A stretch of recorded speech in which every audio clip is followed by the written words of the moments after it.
to work with you one-on-one so you feel comfortable every step of the way, to keep things simple and keep the decision-making in-house.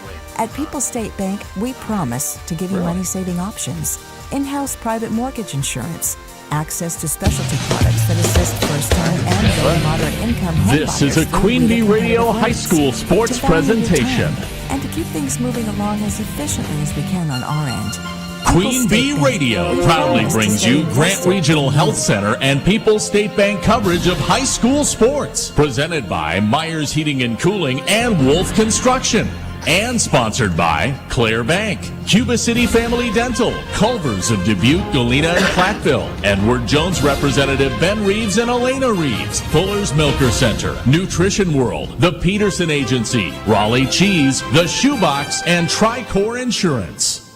Good evening and welcome to the Wolf Construction broadcast booth. I'm Rob Spangler, joined live in the booth, and we're thankful to have a booth on a cool night like tonight, by Wally Troughton. Good evening, Wally.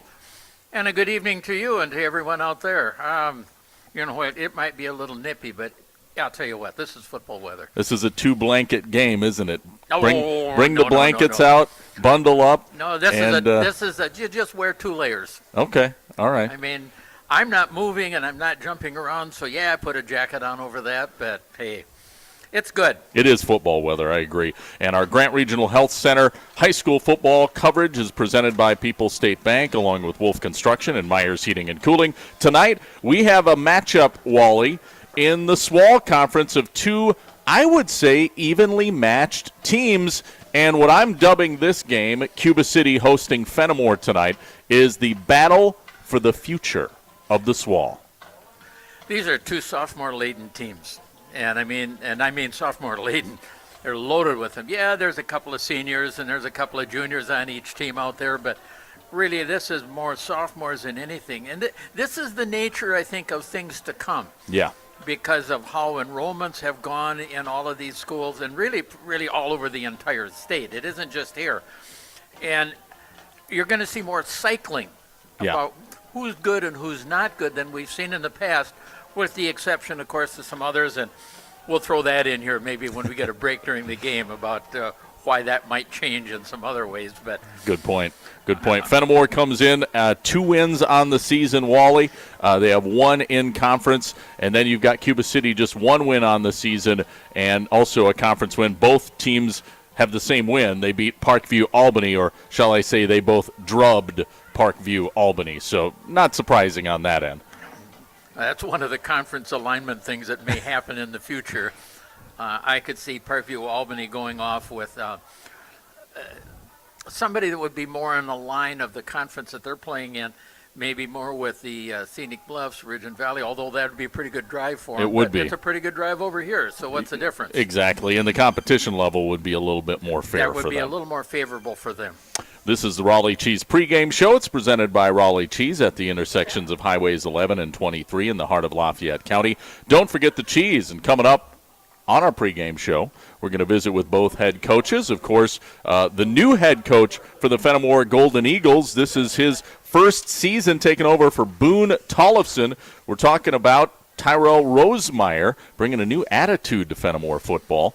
And, of course, longtime coach for the Cuba City Cubans, Guy Kopp. Both of those interviews right after this here on Super Hits 106. Pregame 1. Hi, this is Christine Raleigh of Raleigh Cheese, wishing all area athletes successful seasons. Cheese is a great source of protein for school lunches or a snack before the big game. Stop in and try some of our award-winning artisan cheeses like Dunbarton Blue, Red Rock, and Little Mountain. We have fresh cheese curds weekly and a wide variety of snacks and beverages, plus made-to-order cheese trays. Shop locally and taste the difference of handmade Wisconsin cheese at Raleigh Cheese House on the corner of Highways 11 and 23, Shellsburg. Welcome back to the Raleigh Cheese pregame show. We're joined by the head coach of the visiting Fennimore Golden Eagles, Coach Rosemeyer. And first of all, thanks for joining us. Yeah, thanks for having me. Well, tonight you guys head down to Cuba City, another SWAL conference matchup. This is between 2 of the teams that are kind of right next to each other as far as pecking order in the conference, Coach. And the best part for your team is you come in off a big dub over Parkview Albany last week. How are you feeling about your team heading into this matchup? That was a good game for us to get our confidence back.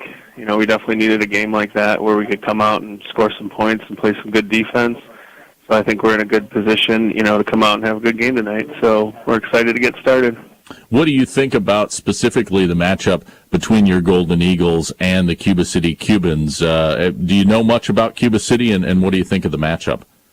Yeah, I think we're kind of in similar situations. We're both a young football team. They play a lot of sophomores. We play a lot of sophomores. They have a sophomore QB who's pretty solid. We have a sophomore QB who's pretty solid.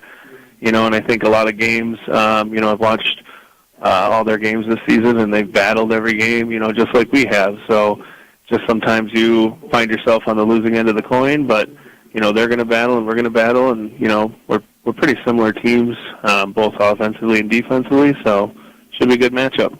You're getting down to the final 2 games of the regular season, Coach Rosemeyer, at Cuba City tonight, and then you wrap up against Darlington at home for the final game of the 2022 season. What are your thoughts about where the team is at this point in the season and what your expectations were maybe at the beginning of the season? Do you feel like the team is heading in the right direction? Yeah, I think program-wise, we're definitely heading in the right direction. Guys are buying in. They're definitely ready, to attack the weight room this offseason, those underclassmen. I think if, we played a couple of games we played earlier in the season, if we played them right now, the result would be a little bit different.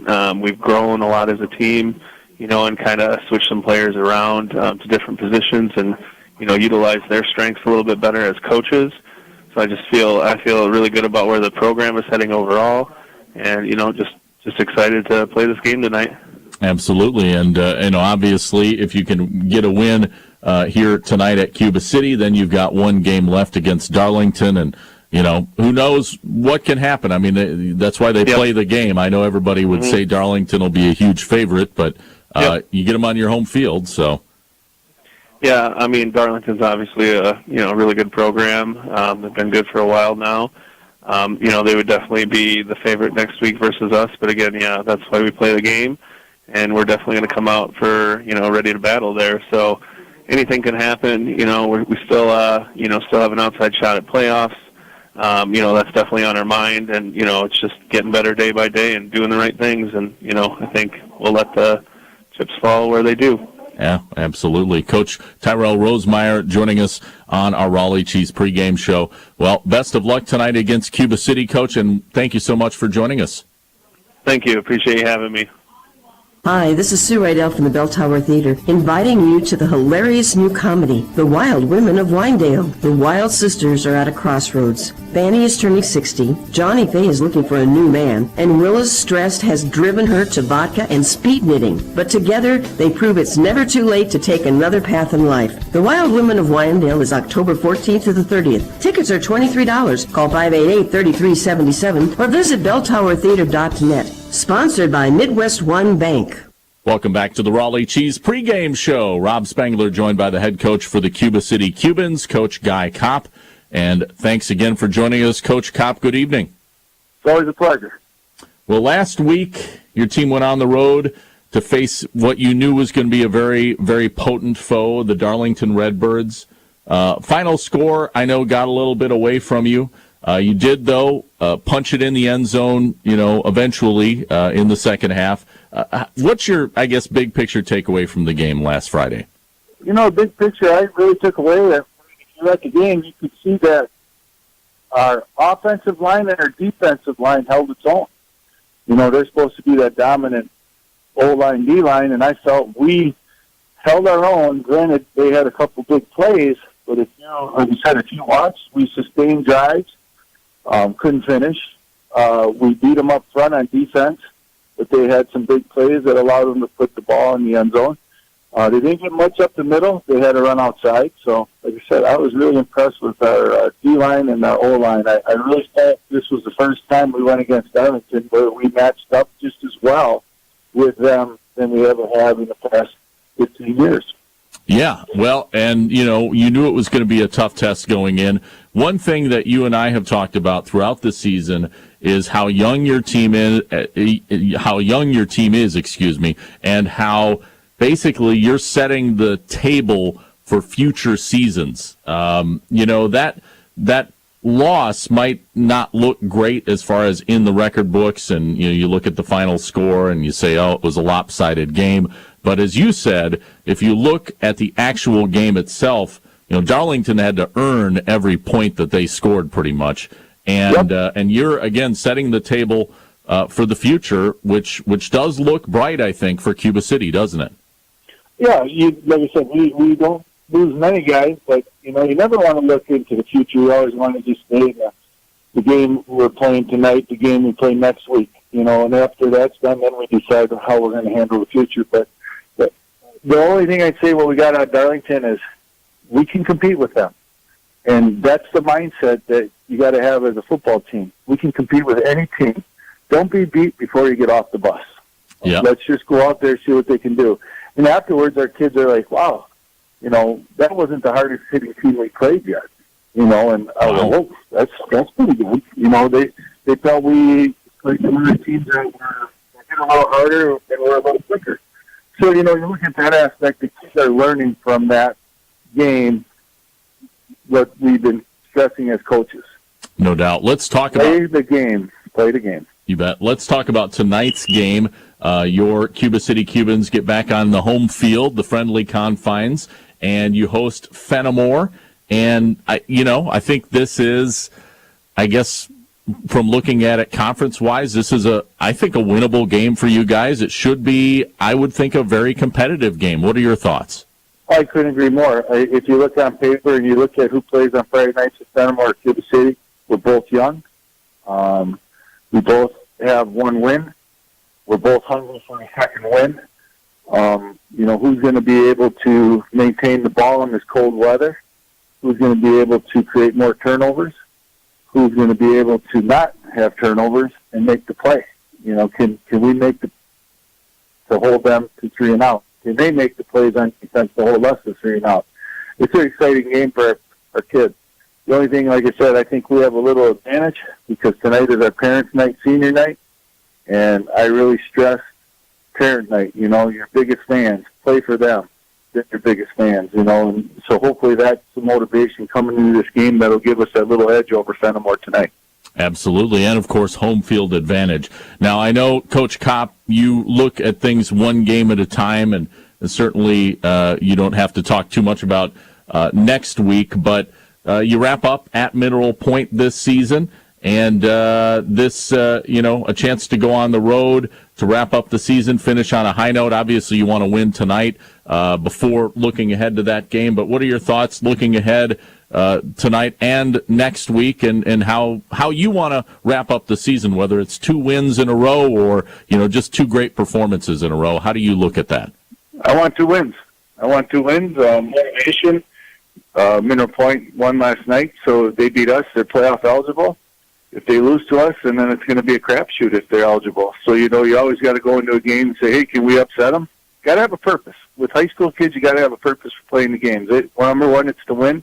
Number 2, how can we make it harder on the other team to achieve their goal? You bet. So, we're not looking ahead, but we're obviously looking at both games, and can we finish 2-0 at the end of the season? And that carries over to the winning streak for next year. Everybody will remember Cuba City was 2-0 at the end of the season. They win the first game, now they're 3-0, build off of that.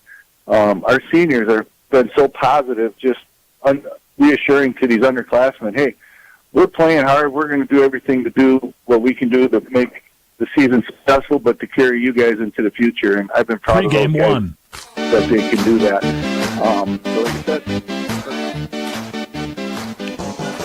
And good evening. Welcome back to the Raleigh Cheese pregame show. It is Fennimore at Cuba City tonight. Rob Spangler, Wally Trouton coming to you live from the Wolf Construction broadcast booth. And it's time for our Nutrition World Health and Wellness starting lineup. Quality, selection, and knowledge for optimal health and energy levels. They're found at Nutrition World. They're on highways 8081 in Platteville. Wally, you observed the coin toss, and it appears Cuba City won the coin toss but deferred to the second half. Is that right? That is correct, and as a result, Fennimore said, no, we're happy to take the ball. and they will defend the goal to our left. So on your radio screen, they'll be going from left to right. Very good. Very good. Let's take a look at that starting lineup brought to you by Nutrition World. Up front, the offensive line. The center is number 51, Drew Krubel, a 5'11", 205-pound sophomore. The guards, number 53, John King, the left guard. He's 6 foot, 220-pound freshman. And Wyatt Miles, number 54, is the right guard. He's 6 foot, 245 pounds, and a junior. The tackles at left tackle, it's number 78. We've found Demo, Corbin Demo, 6 foot 4, 272-pound freshman. And the right tackle is Matt Winch, number 55, 6'1", 205-pound sophomore. The receivers, number 42, Brecken Mensch. He is a 6'2", 155-pound senior. Amron Nutter, a 5'8", 150-pound sophomore, and Nathan Blaschke. He is a 6'1", 185-pound sophomore. Those are the receivers. And then in the backfield, the starting quarterback, it's a sophomore, number 3, Tristan Stelt, 6'1", 185-pound, and a sophomore. And in the backfield behind him, number 2, Brett Birchman. He is a 5'6", 150-pound senior. And number 28, Max Miles. He is the deep tailback. And that is the starting offensive unit for the Fennimore Golden Eagles. Now for Cuba City defensively. They have 4 down linemen and 4 linebackers. From right to left, the defensive end, number 67, Braden Joel. Defensive tackle, number 52, Cody Hotaker. John Wackershauser, the other DT, and the other defensive end is number 10, Trent Pickle. The linebackers are Henry Cruiser, Brendan Pickle, Eric Kiefer, and Carter Denar. Safety is Darian Cummings, and the corners are Gavin Vossen and Logan Gallagher. And that's a look at the starting defensive unit for the Cuba City Cubans. And Cuba City just about ready to kick off the football. It is senior night and parents' night here at Cuba City. Definitely football weather, but beautiful weather if you ask me and Wally, right? It is beautiful. You know what? I'm looking for, like I said, I'm always looking forward to football season, and this is the time of season when I really enjoy it the most. One thing back in the interviews, they mentioned about Monroe Point, coming up for Cuba City and the fact that they won last night. They beat Orfordville Parkview Albany 55-0. Wow. But again, that's what Orfordville Parkview Albany has gone through. Yeah, you hate to say it, it's expected, unfortunately for them. Unfortunately, it really is. And the other thing about a game this week I should mention real quick that's going on tonight, it's the biggie in this conference. It's Belleville at Darlington. That is the biggie. That is a showdown right there. We'll see who is the lead dog after tonight, won't we? I mean, it's basically the de facto championship game in this wall. All right, ball is placed on the tee. Getting set to kick off here for the Cuba City Cubans. It is Landon Bush. And back deep to receive, it's Brett Birchman and Max Miles for Fennimore. And here comes the kickoff by Bush. This one right down the middle, going to be fielded by Miles at the 20. And he takes it to the 25. It cuts back to the 30, the 35, 40. Following his blockers, 45. Across midfield, finally tracked down from behind Wally by number 8, Miles Hinderman. But what a return by Max Miles to kick off the game for Fennimore. What a great job by the kickoff return team in blocking, because there was about 4 key blocks that brought him out this far, and he just got to a point he just ran out of guys to block for him. He gets to the 46 of Cuba City, so great starting field position for the first possession of the game for Fennimore. And the Golden Eagles quickly up to the line. We'll take a look at the color sponsor in a moment here.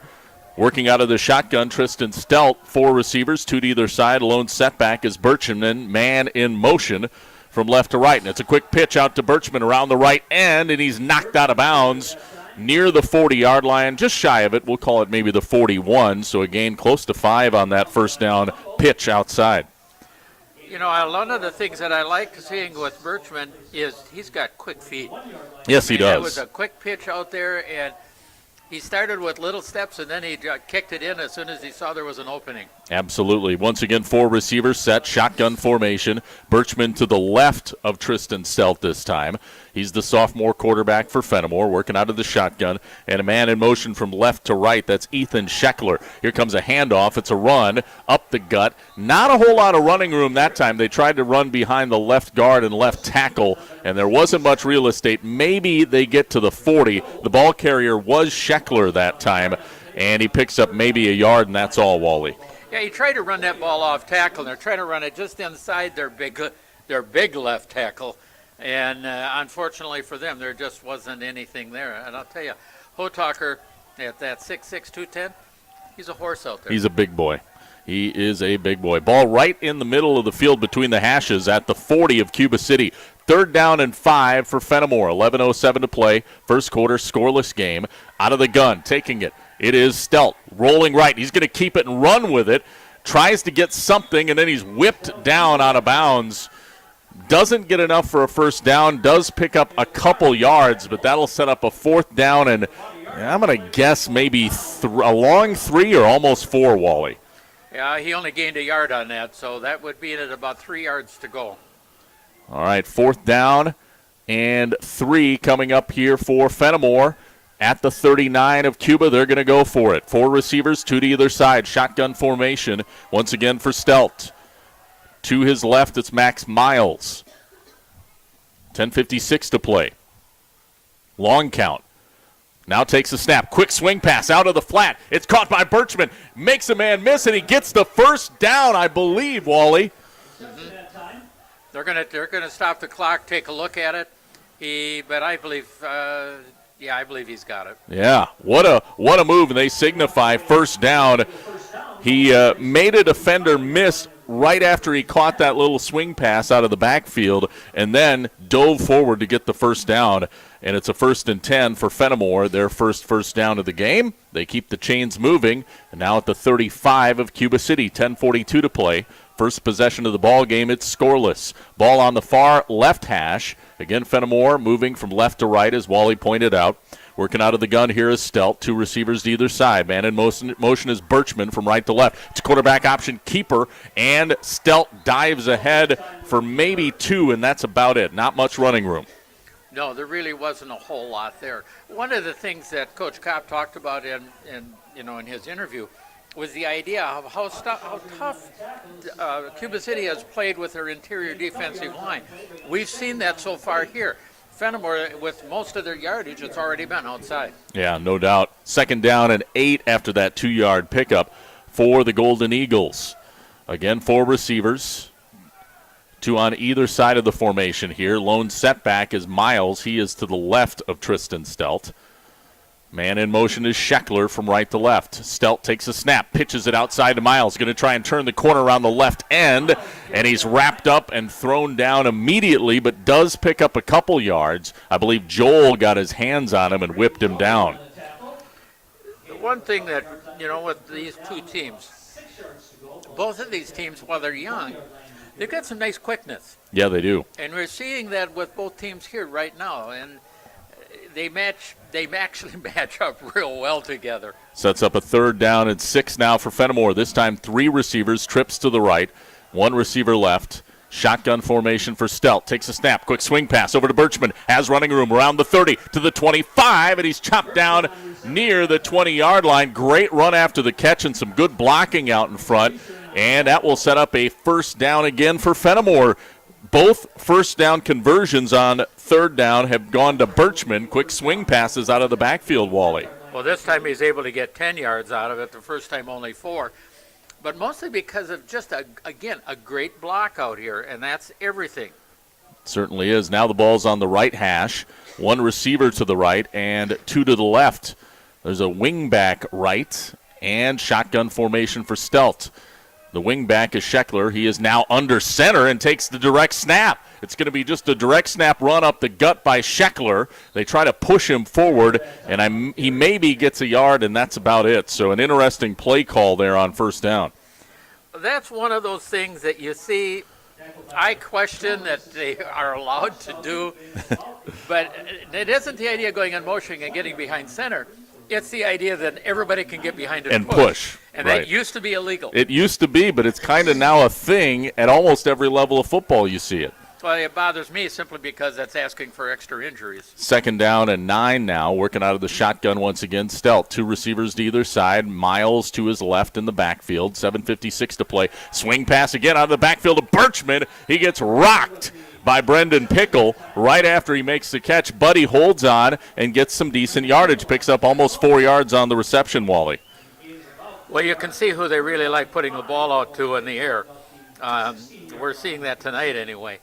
But as I take a look back in here, Birchman, he really had only caught 7 balls prior to tonight. He's already got 3. 3rd down and 5 here for Fennimore. Ball is inside the Bitech green zone now for the first time tonight.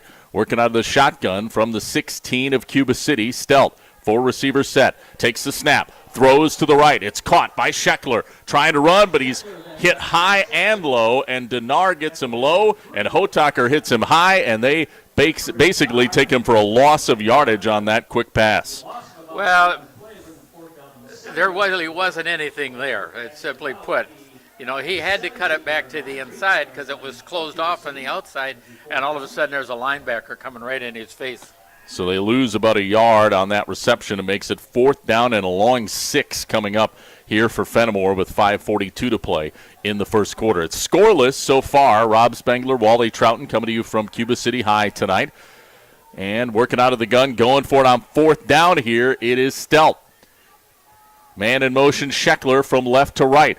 And he gets it. Now it's a halfback option pass. Throwing into the end zone. It is intercepted. Picked off in the end zone. I believe it's number 23. Yes, it is. Picking off the ball, it is Mason Leeser in the end zone for a touchback. And Cuba City forces a turnover and gets the ball right back, Wally. That was one of those that you said, we can see this from up above better than they can see it on the field. And my response is don't throw it. Right. And because he was going to be double covered, and he was. Although it was 4th down, you're going for it. I guess you're kind of rolling the dice at that point, aren't you? Yeah, you are. And Cuba City will take over at their own 20-yard line now on the turnover. 5:21 to play. Scoreless game, and Cuba City will run a run play right up the gut on 1st down and not get much out of that one. Maybe a yard. Ball carrier was Darian Cummings. And maybe a better spot than I thought. We'll call it 2 yards, actually. So 2nd down and 8 coming up for the Cubans. Go ahead. I think that was a matter that he happened to fall forward once he got hit at the line of scrimmage. Right. I think more than anything. Cuba City working out of the shotgun as well. Spread formation, 4 receivers, same as Fennimore. Their quarterback, Tyson Richard, has Cummings in the backfield. Quick pass out to the near sideline. It's caught by number 16, Caden Brandt. But there's a flag down on the field after Brandt was knocked out of bounds across the 30 up to about the 33, which would have been good for a 1st down, but we'll see, Wally. It's a hold. So this one is coming back. Yeah. I mean, there was no doubt about it. As I was watching, he was trying to get a block. Really, and I hate to say that, I don't like saying the names of somebody who has a penalty on the radio. I know. But one of the Cuba City players was holding the guy that was supposed to be covering him by trying to keep him away. Yeah, that's a dead giveaway right there. Yeah, that's. As they say, Wally, everybody and God could see it, unfortunately for him. Except those that are not here. Right. All right, that'll move it back behind the line of scrimmage. A loss of about 4 when it's all said and done. And so it'll be 2nd down and 12 coming up now for Cuba City from their 18-yard line. Working out of the shotgun here, it is Richard. 4 receivers, 2 to either side. Back to pass, rocking and firing to the right. It's incomplete. Great defensive coverage on the play by number 5. That is Amron Nutter. He reached his hand in and knocked that ball down right when it got there. It was intended for Cruiser, I believe, but it's incomplete.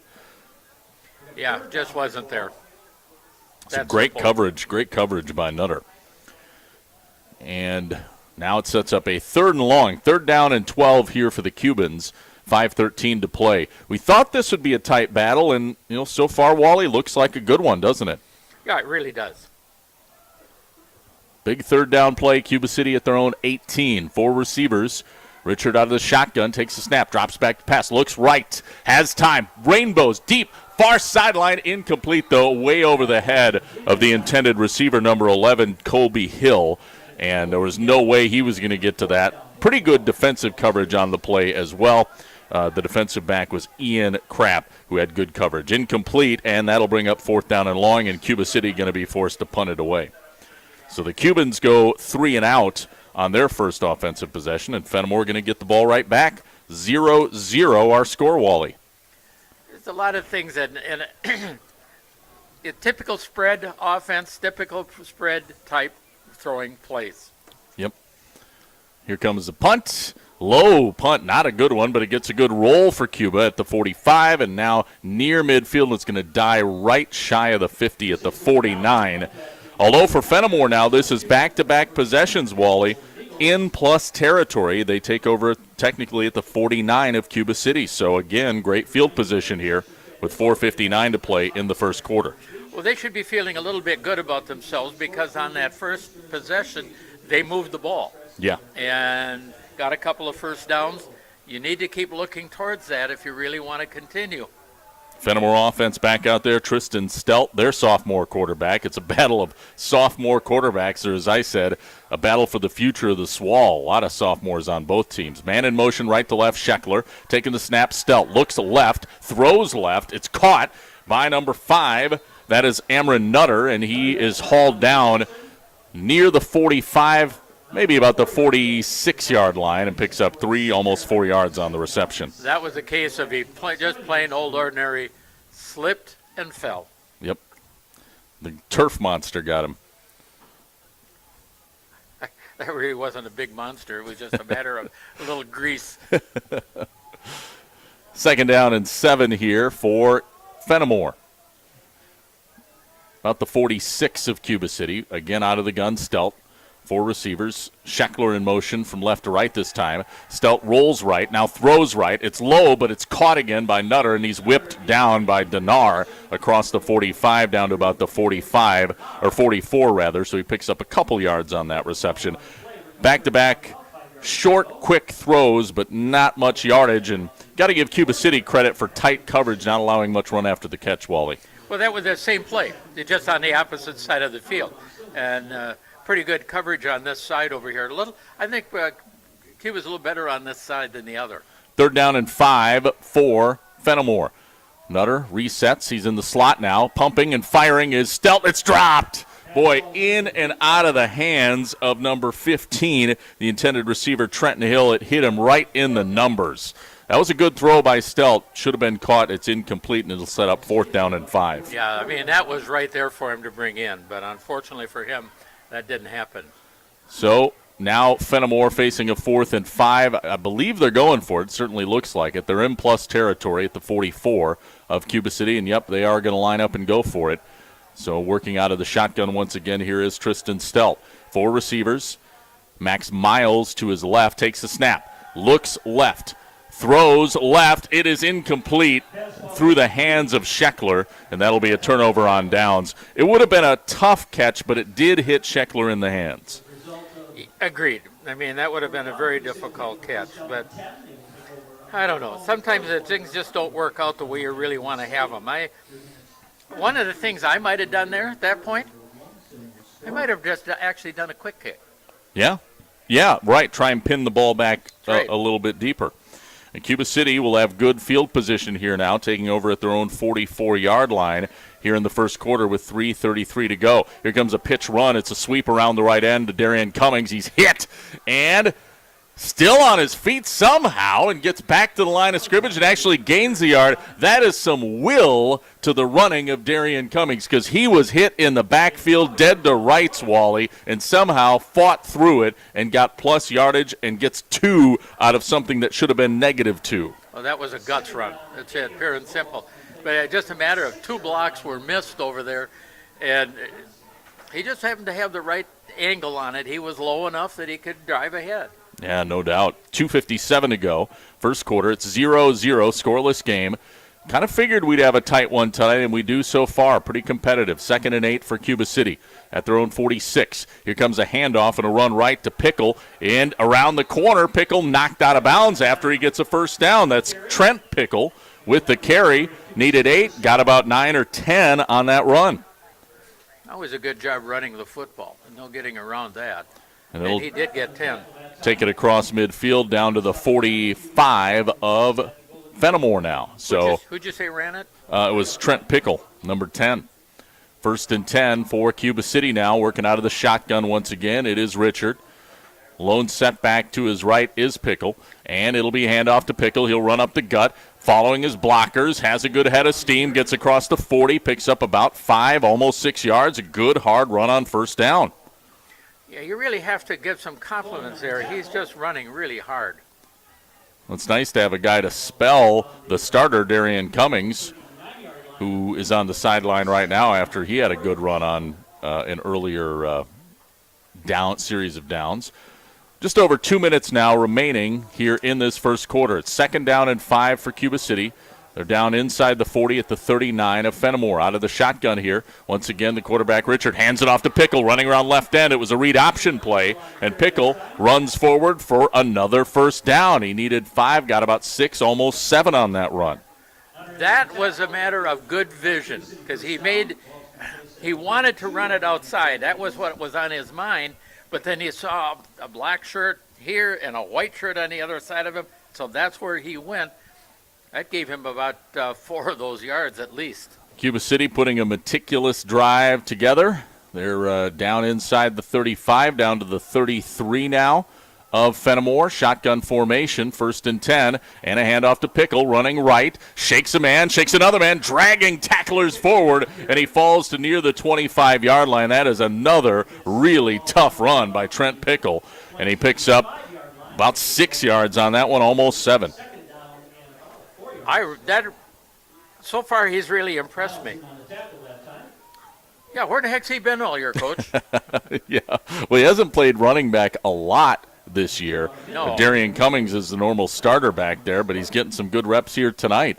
Under a minute to play now in the first quarter. It is scoreless, and Cuba City just outside the Bitech Greensward. Handoff to Pickle. He dives over the pile in the middle and gets what he can, but not going to be enough for a first down. He'll be stopped just a yard or two, about a yard shy. I'll make it 2 yards shy. 3rd and 2 coming up.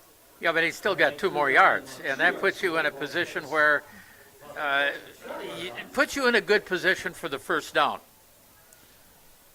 30 seconds left now in the first quarter. This may be the final play of the quarter. 3rd and 2 for Cuba City. Spread formation for receivers. Pickle in the backfield. He gets the handoff. Running left. Lowers the shoulder. Runs right over a defender and gets the first down. He ran right through Scheckler's tackle and gets knocked down inside the 20 at the 19, where it'll be a 1st and 10 Cuba City here with 15 seconds left in the first quarter, and that may again be the final play of the quarter. We'll see if Cuba City tries to get another one off. But what a run by Trent Pickle, Wally. Oh, just a power run. I mean, no other way to describe it. He just got behind his pads and ran. And they will let the clock run out. So the score 0-0 after 1 quarter, and we'll be back with the second quarter next. Cuba City driving inside the Bitech Green Zone. Back after this on Super Hits 106. For residential, commercial, or ag building projects, call on Wolf Construction, LLC of Lancaster. Todd Wolf and his crew pride themselves in providing full service for their customers at the highest of quality. Wolf Construction, LLC of Lancaster, proud to back our local athletes. People's State Bank is locally owned and locally managed with 20 convenient locations in southwest Wisconsin and northeast Iowa. If you're looking for a place where you're more than just a number, but still have access to convenient technology, we're it. As a community bank, we're proud to support many of the local charities, county fairs, community events, and more. When you become part of People's State Bank, you can be confident that you're standing with a good cause. People's State Bank, community-minded, just like you.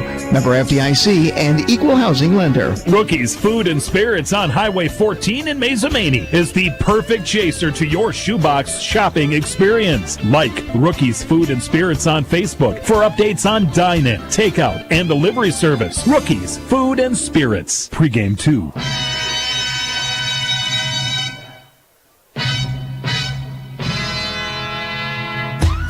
Cuba City driving. They're in the Bitech green zone down inside the 20 at the 19-yard line where it is a 1st and 10 for the Cubans. As we begin the second quarter of play, it is scoreless, but the Cubans trying to get on the board first tonight. Working out of a shotgun, Tyson Richard here with 4 receivers, 2 to either side, and Pickle in the backfield. He'll get the handoff again. Pickle, though, immediately wrapped up on the play and dropped in the backfield by number 34, Wyatt Annan, who got his hands around his waist and pulled him down. He's going to lose about a yard on the play, making it 2nd and 11. That was almost too many pickles. Too much pickle right there. That would have been a time to all of a sudden, let somebody else carry the ball. I know Tyson Richard doesn't like carrying the ball, which he does, but he doesn't get that opportunity that much.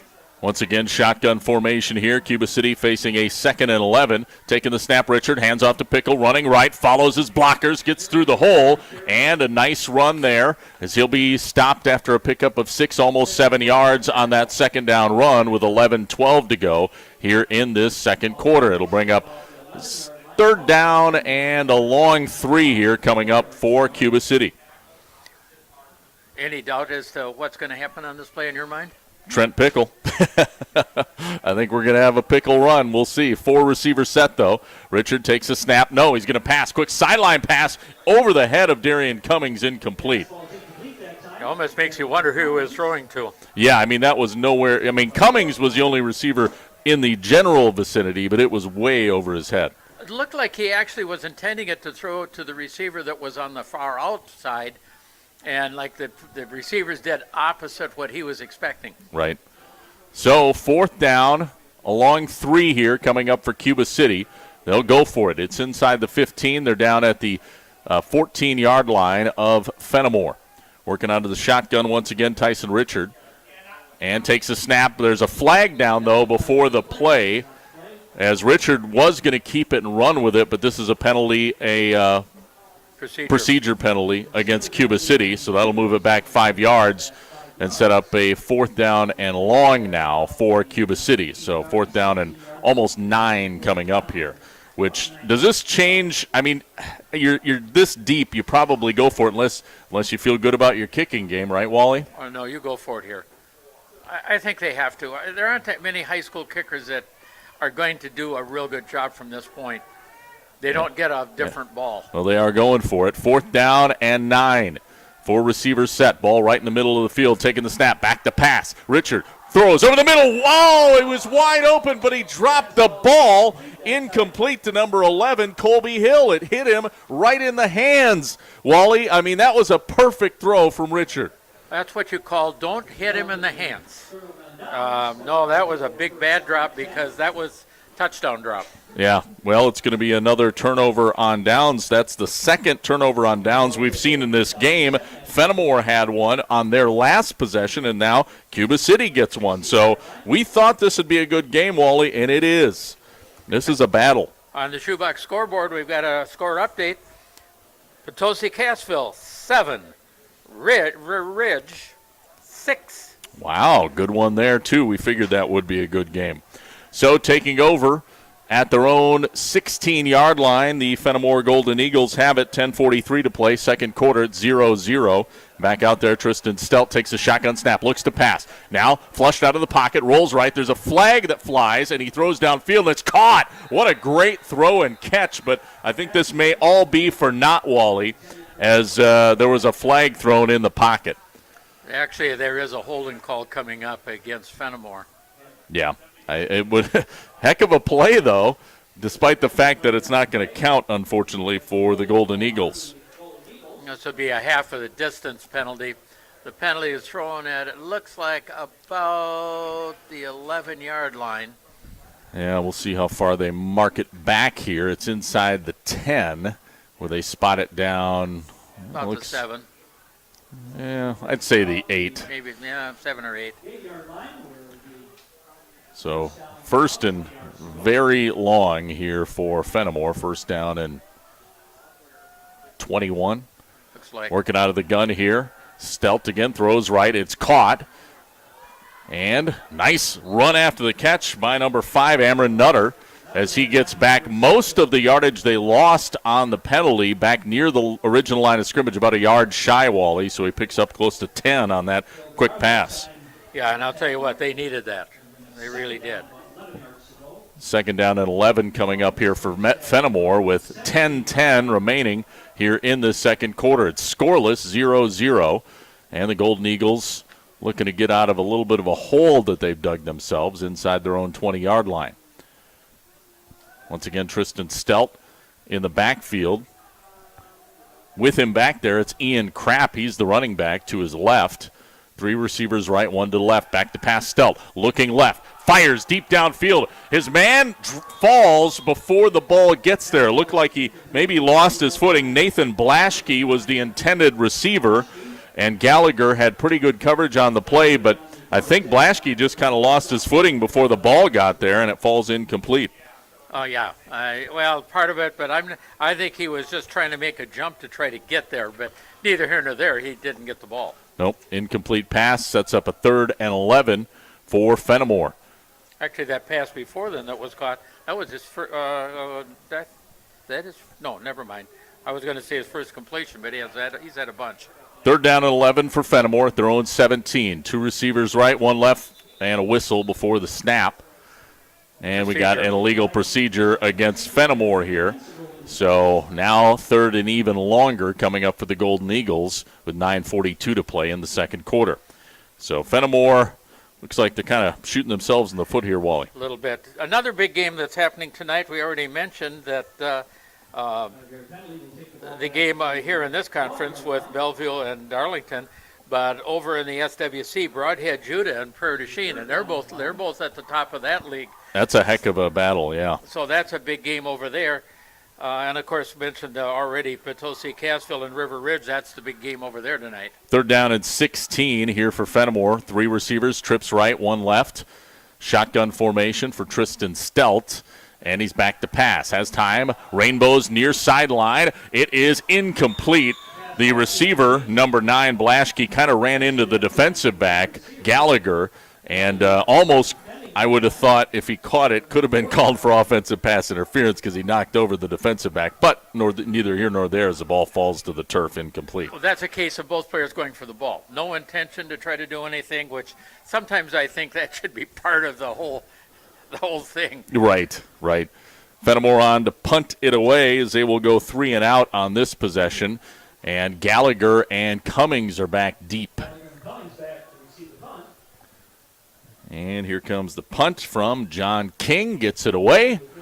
And Cummings will field it inside the 45 at the 43. He's down to the 40. 35, 30. Following his blocker at the 25. And then wrapped up inside the 25 down to about the 24 or 23-yard line. Great return by Darian Cummings and some good blocking out in front of him as well.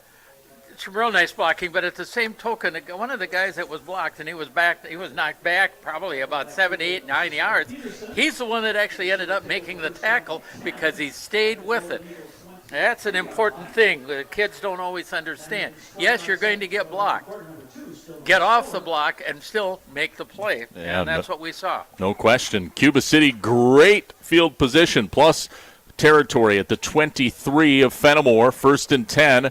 For the Cubans, it's scoreless. They're trying to get on the board, though. Hand off to Trent Pickle, running around the right end.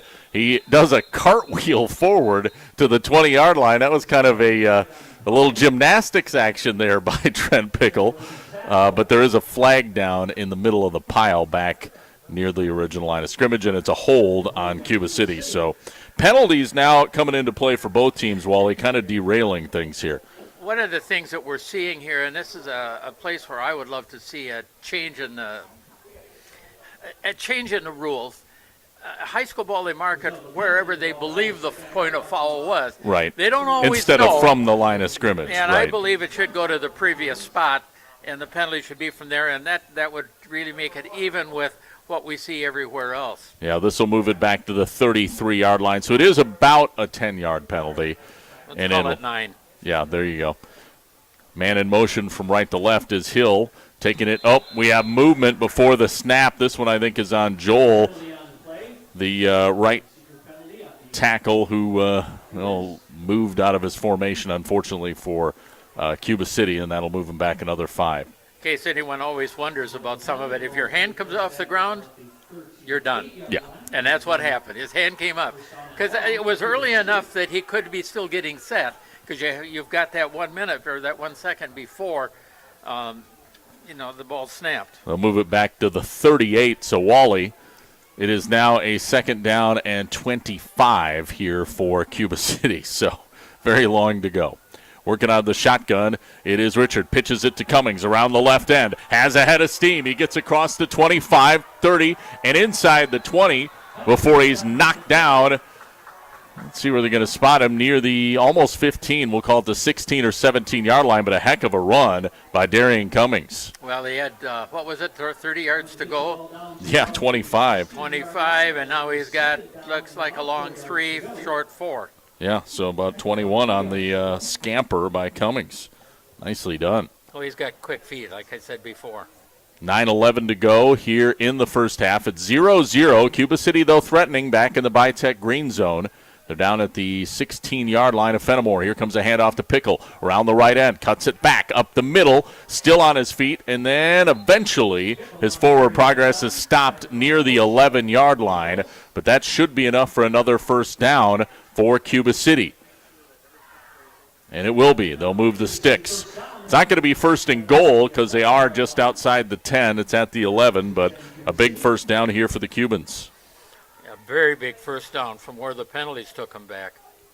Yeah, they made up that penalty yardage quick and on the ground, too. Pretty impressive. Working out of the gun here, handoff to Pickle, running left, shakes a tackle, and then he's knocked down inside the 5, it looks like, where it'll set up a 2nd down and 4 or so here for Cuba City. 7:29 to play here in this first half. It's 0-0, but the Cubans are threatening deep now in Fennimore territory. Again, they're at the 5. 2 receivers right, 1 left. Working out of the shotgun here, it's Tyson Richard. Richard takes a snap, low snap, hands it off to Pickle again, following his blockers, up the gut. Is he in? Yes! Touchdown! Trent Pickle, 5-yard touchdown run.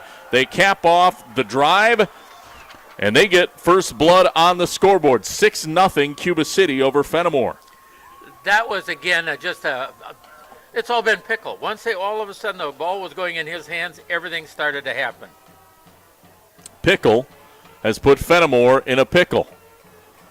6-0 Cuba City on top with 7:08 to go here in this second quarter. And on to kick the extra point, it's Landon Bush. Has a little trouble, looks like, with his helmet strap here. Well, the official's giving it a go. See if he can get it on. And that way the clock, as far as the time clock, I think they got it. The play is stopped. Yeah, they got it. All right. So on to hold, it's Tyson Richard. The Lions are down. Here comes the snap for the extra point. The kick is up, and it is good.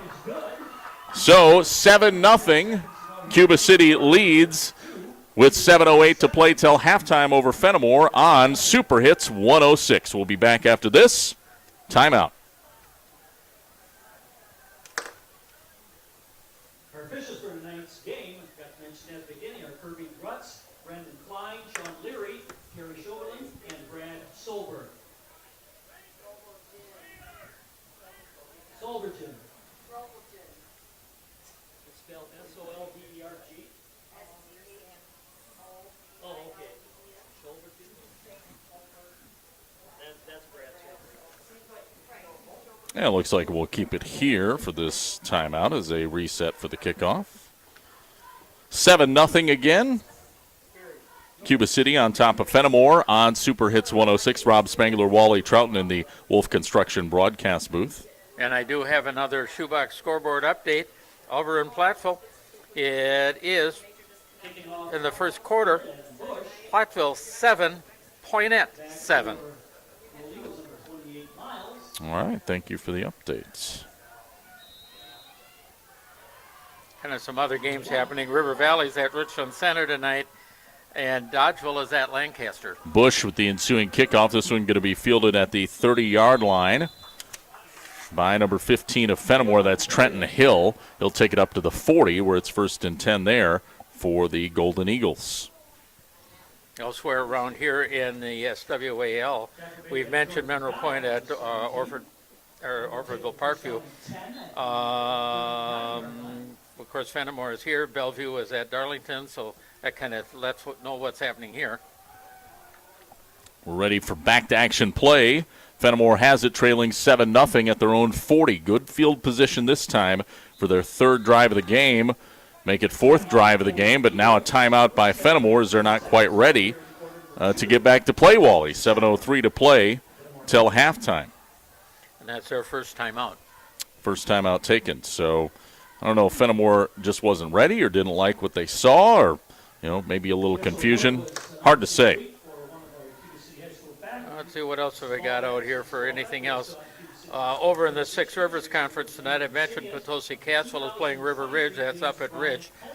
Peck Argyle is playing Southwestern East Dubuque. And Blackhawk Warren is at Benton, Scales Mound, Shullsburg. All right. By the way, our last touchdown, did want to mention this. It is brought to you by our touchdown sponsors. If I can get those, they're... It's on the wrong page. Yes, it is. It's usually on the first page, and I don't even see it. Oh, Platteville Collision Center. There we go. Platteville Collision Center, East Mineral Street. So, used to be two of them. Now there's just one of them. I guess we're all learning, Wally. Well, you've been all painted up by Collision Center guys. Back to pass here. It is a quarterback stealth. Rainbows near sideline. It is dropped through the fingertips of Amron Nutter.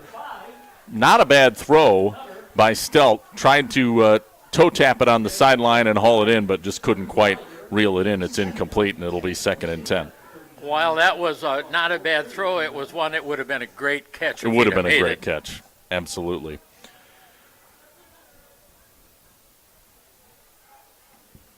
Second down and 10 for Fennimore. 5:59 to go till halftime. It's 7-0. Cuba City on top. Fennimore trying to answer back. This is their fourth possession of the game. They have it at their own 40. Oh, look like we have a jump across the line on Cuba City.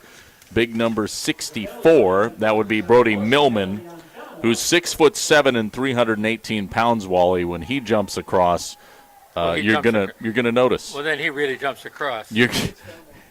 Oh, it's against Fennimore. Wow, so there must have been movement on the line. Okay. Oh. I thought maybe that's why Millman moved, apparently. So they'll move it 5 yards, and it's a procedure penalty against Fennimore. So the Golden Eagles now faced with a 2nd and 15. Wow, okay. Well, see, they tricked Millman because they moved. Man in motion is Miles left to right. Stealth to pass. He's being flushed out of the pocket by Hotaker. Throws it up. The dangerous pass intended for Amron Nutter. It falls incomplete. But again, that was a bit of a dangerous throw as there was good coverage. Carter Denar and Vossen were out there. Gavin Vossen. And I guess when you have somebody bearing down on you like Cody Hotaker, you tend to panic a little bit. I got another score update from Platteville. Okay. Platteville's now up 21-7. Wow. That was a quick turnaround. Yes, it was. Because this is early in the second quarter, and the other score was right near the very end of the first. Well, Fennimore facing a 3rd and long here, Wally. They have it at their own 35. 3rd down and 15 with 5:53 to play till halftime. And now I see an official, we have a timeout on the field by Fennimore. That's their second timeout of the half. They trail 7-0. So big 3rd down play coming up here. And we'll keep it here. Thanks some of our fine sponsors for bringing you tonight's action. They include the folks at Doolittle's Pub and Eatery, open for lunch or dinner, 11 to close, Tuesday through Saturday with delicious pizza starting at 4. The outdoor patio now open for the season for your enjoyment. Doolittle's on the square in Lancaster, also Platteville Collision Center. Expert color matching, frame and unibody straightening, baked on finishing to keep paint shining longer. Trust the repair people at Platteville Collision Center.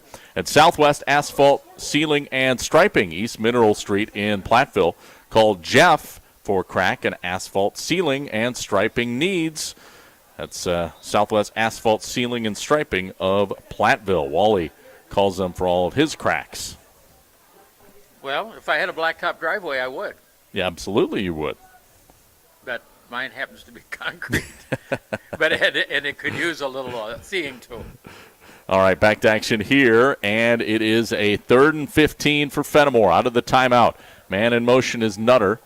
4 receivers, 2 to either side. Back to pass, Stelp. Has time in the pocket now. Throws to the right. It's caught by Nutter. He's wrapped up by Denar immediately, and he is going nowhere, Wally. No gain on the play. His forward progress got him back to the line of scrimmage, but that's it. So it's a completion for 0 yards. And that will be a 3 and out, as they will have to punt it away now, facing a 4th and 15, Will Fennimore. I really like what they were trying to do. You know, they ended up and they got their sophomore quarterback to be looking to this side of the field and then turn to throw the other side. But he unfortunately didn't see what was coming over late there. Comer onto the field here for Fennimore, Malin Hahn. He is finally out there, and here comes the punt. Low snap. Ooh! Punt is blocked and is picked up. Cuba City has it. Is that John Wackershauser? Yes, it is. Wackershauser picks it up off the block, and I believe it was number 27, Cale Denar, who got the block, Wally. Wackershauser had to get up and just say, first down. You know, those big linemen don't get a chance to shine very often. They don't get that very much at all. So big play, a block, and now a big change of possession as Cuba City will take over at the 20 in the Bitech green zone of Fennimore here with 5:57 to play till halftime. So Cuba trying to make it a 2-score lead. They're up 7-0. 4 receivers, 2 to either side. Shotgun for Richard. He pump fakes, looks right, fires deep into the end zone. Vossen makes a catch. What a grab by Gavin Vossen, hauling that one in from 20 yards out. And that's in the end zone. And just like that, Cuba City has increased their lead 13-0 with 5:48 to play. If you're a coach, you love those one-play drives, don't you, Wally? Well, that won't be the drive of the game, but it was a pretty good, it was nice and quick. Extra point is forthcoming as Landon Bush set to kick it through. Once again, Richard on to hold. By the way, we haven't mentioned this tonight yet, but Cuba City wearing the pink socks for October, breast cancer awareness. Love that. Low snap here, and they stop play before the extra point here. Looks like it's going to be a penalty on Cuba City. Thought that's what the linesman over here was pointing to. Let's see here. They lined up offside. Offsides on Cuba City. So a little bit longer of an extra point here. Well, chance to work on your kicking a little bit, right, Wall? Hey, we'll see how the kid kicks the ball. So Landon Bush once again on to kick. 5:48 again to play till halftime. 13-0. Cuba City trying to make it 14-0. So lines are down. Hold down by Richard. The kick is up, and man, he got plenty of leg. It's good. Bush boots it through, and it's 14-0 Cuba City over Fennimore with 5:48 to play in this second quarter. Back after this on Super Hits 106. The Peterson Agency in Argyle knows if you run a business, you know the most valuable things are also the hardest to get. Your business didn't grow overnight and came from years of hard work, confidence in what you could do, and making smart decisions. That's why an insurance policy from West Bend makes sense. It protects your valuable and hard-earned business so you can focus on doing what you do best. And it's all backed by the knowledge and experience of the Peterson Agency. To find out more, contact the Peterson Agency in Argyle, 608-543-3354. Hi, this is Chris Myers from Myers Heating and Cooling in Lancaster. Myers Heating and Cooling provides the best in indoor air quality and home protection. Not only do we take care of your furnaces, air conditioners, and boilers, we also treat your air and make sure that your home is healthy and safe. For the best options in air purification, home safety, and home comfort, that's Myers Heating and Cooling in Lancaster, Wisconsin. 608-723-6543. Myers Heating and Cooling. 24/7, 365, we're here for you. In game one. Rob Spengler, Wally Trouton coming to you from Cuba City High School, 14-0 Cubans. Ensuing kickoff fielded at the 27-yard line by Fennimore. And they're able to take it up across the 40, near the 42 or 43. The return man was number 9. That's Nathan Blaschke. And it'll be good field position here for Fennimore on their 5th possession of the game. But unfortunately, Wally, for the Golden Eagles, they have not been able to put together a really good drive and get points on the board yet. You know, they had a real good drive to start the game, and it's just pretty much ended. 5:39 to play till halftime. They're only down 2 scores, but they really need to do something on this possession, don't they? They really do. Working out of the shotgun here, it's Tristan Stelt. 2 receivers left, 1 to the right. And here comes a delayed handoff to Miles. He'll run left side, following his blockers, and just kind of burrows his way forward near the 45. Picks up about 3 yards or so on that first down run. This is one of the things that I think that Fennimore needs to really work on, and that's to try to get their offensive line off the ball, running the ball up the middle, or off tackle, or just outside. That's where they have to have some success. They spent a lot of time trying to throw the ball, and it's gotten them just kind of okay. 2 receivers left, 1 right. 2nd down and 6 coming up for the Eagles. Man in motion, Scheckler from right to left. And it's a handoff again. This time the ball carrier is number 1, Krapp. And he runs around left end and just forces his way through that pile of humanity to pick up another couple yards, 2, maybe 3. And that'll set up a 3rd down and medium situation here for Fennimore. Now looking, see, yeah, he ended up and he got 3 yards on that. So yeah, it's better than I was expecting. So 3rd down and 4 coming up here for Fennimore. Big play right here for Fennimore. I mean, they have to get a first down here. We're at a point where you can't really go for it on 4th, although they might. Yeah, well, they're approaching midfield. It's at their own 47. 2 receivers left, 1 to the right. Stelt out of the gun. Man in motion is Scheckler.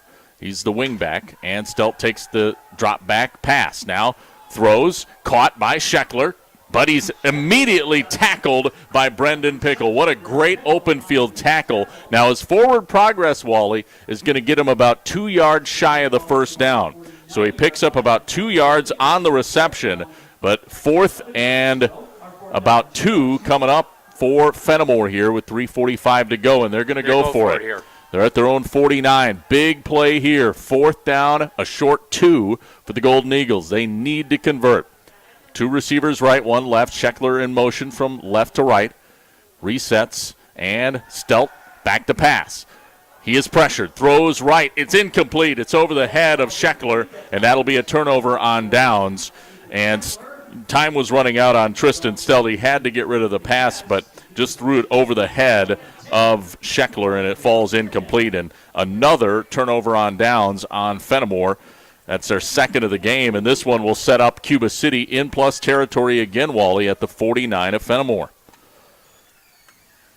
Yeah, that's one of the things you just didn't want to have happen, but it did.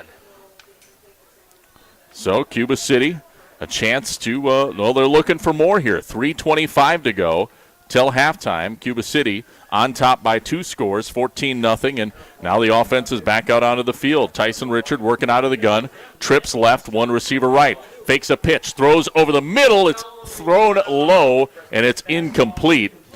Intended for number 16, that is Caden Brandt. Thrown kind of at his feet, so really not the receiver's fault on that one. No, I mean, it's one that if he would have made a heck of an effort, he might have been able to get to it, but that didn't happen. So 2nd down and 10 coming up here for Cuba City with 3:21 to play here in the 2nd quarter. 14-0, Cubans on top, and looking for more here. Tyson Richard, the quarterback, he's working out of the shotgun with 4 receivers, 2 to either side. Lone setback is Cummings, and he'll hand it off to Cummings following his blocker to the right. Hotaker out in front. Oh, he fumbled the ball, and it was picked up by Cuba City. And they finally blow the play dead. It was recovered by the Cubans. I believe Levi Muller, the center, eventually falls on it, and Cuba City hangs on. But a dangerous play there as Cummings fumbled the football and could have been a costly turnover on Cuba. Instead, they hang on, but don't get much. 3rd down and almost 10 coming up. It's interesting because Cuba City, or the Fennimore coaches down in front of us were pointing, get the ball, get the ball, get the ball, and the kids were looking at him like, what ball? You're right. 3 receivers left, 1 right. Shotgun again here for Richard. Cummings in the backfield, back to pass. It's a screen intended for Cummings over his head, and Fennimore sniffed it out pretty well. Coming up to kind of blow up the play was number 55 for Fennimore, Matt Winch. That was a good job on Matt Winch's part. So incomplete, and that'll set up 4th down, and again, almost 10, 9.5 technically, but would think Cuba City will punt this one away. Maybe, and it's right near midfield, so I guess they could go for it. No, they're going to punt it. No, I just go ahead and punt it at this point with a 14-0 lead. So back deep, it is Amron Nutter, and here comes the punt. It's a low punt that takes a roll, and this will roll inside the 20 and down inside to the 15 of Fennimore, and that's what will be down by Gallagher. So an ugly punt, but it gets a good roll. The net result is pretty good for Cuba City. Yeah, when they came out of it where they wanted to come out of it, that's one of the big things there. So Fennimore again starts at their own 15-yard line on this possession. 2:19 to play till halftime. This is probably their last possession of the first half, you would think. So Fennimore needs to do something, do or die time here for the Golden Eagles, trailing by 2 scores. Sure would like to cut that in half before the break, wouldn't they? Well, they would love it. 2 receivers right, 1 to the left. Hey, they're just 1 long pass away. Absolutely. 1 play away when you think about it. Tristan Stelt working out of the gun. Man in motion, Scheckler.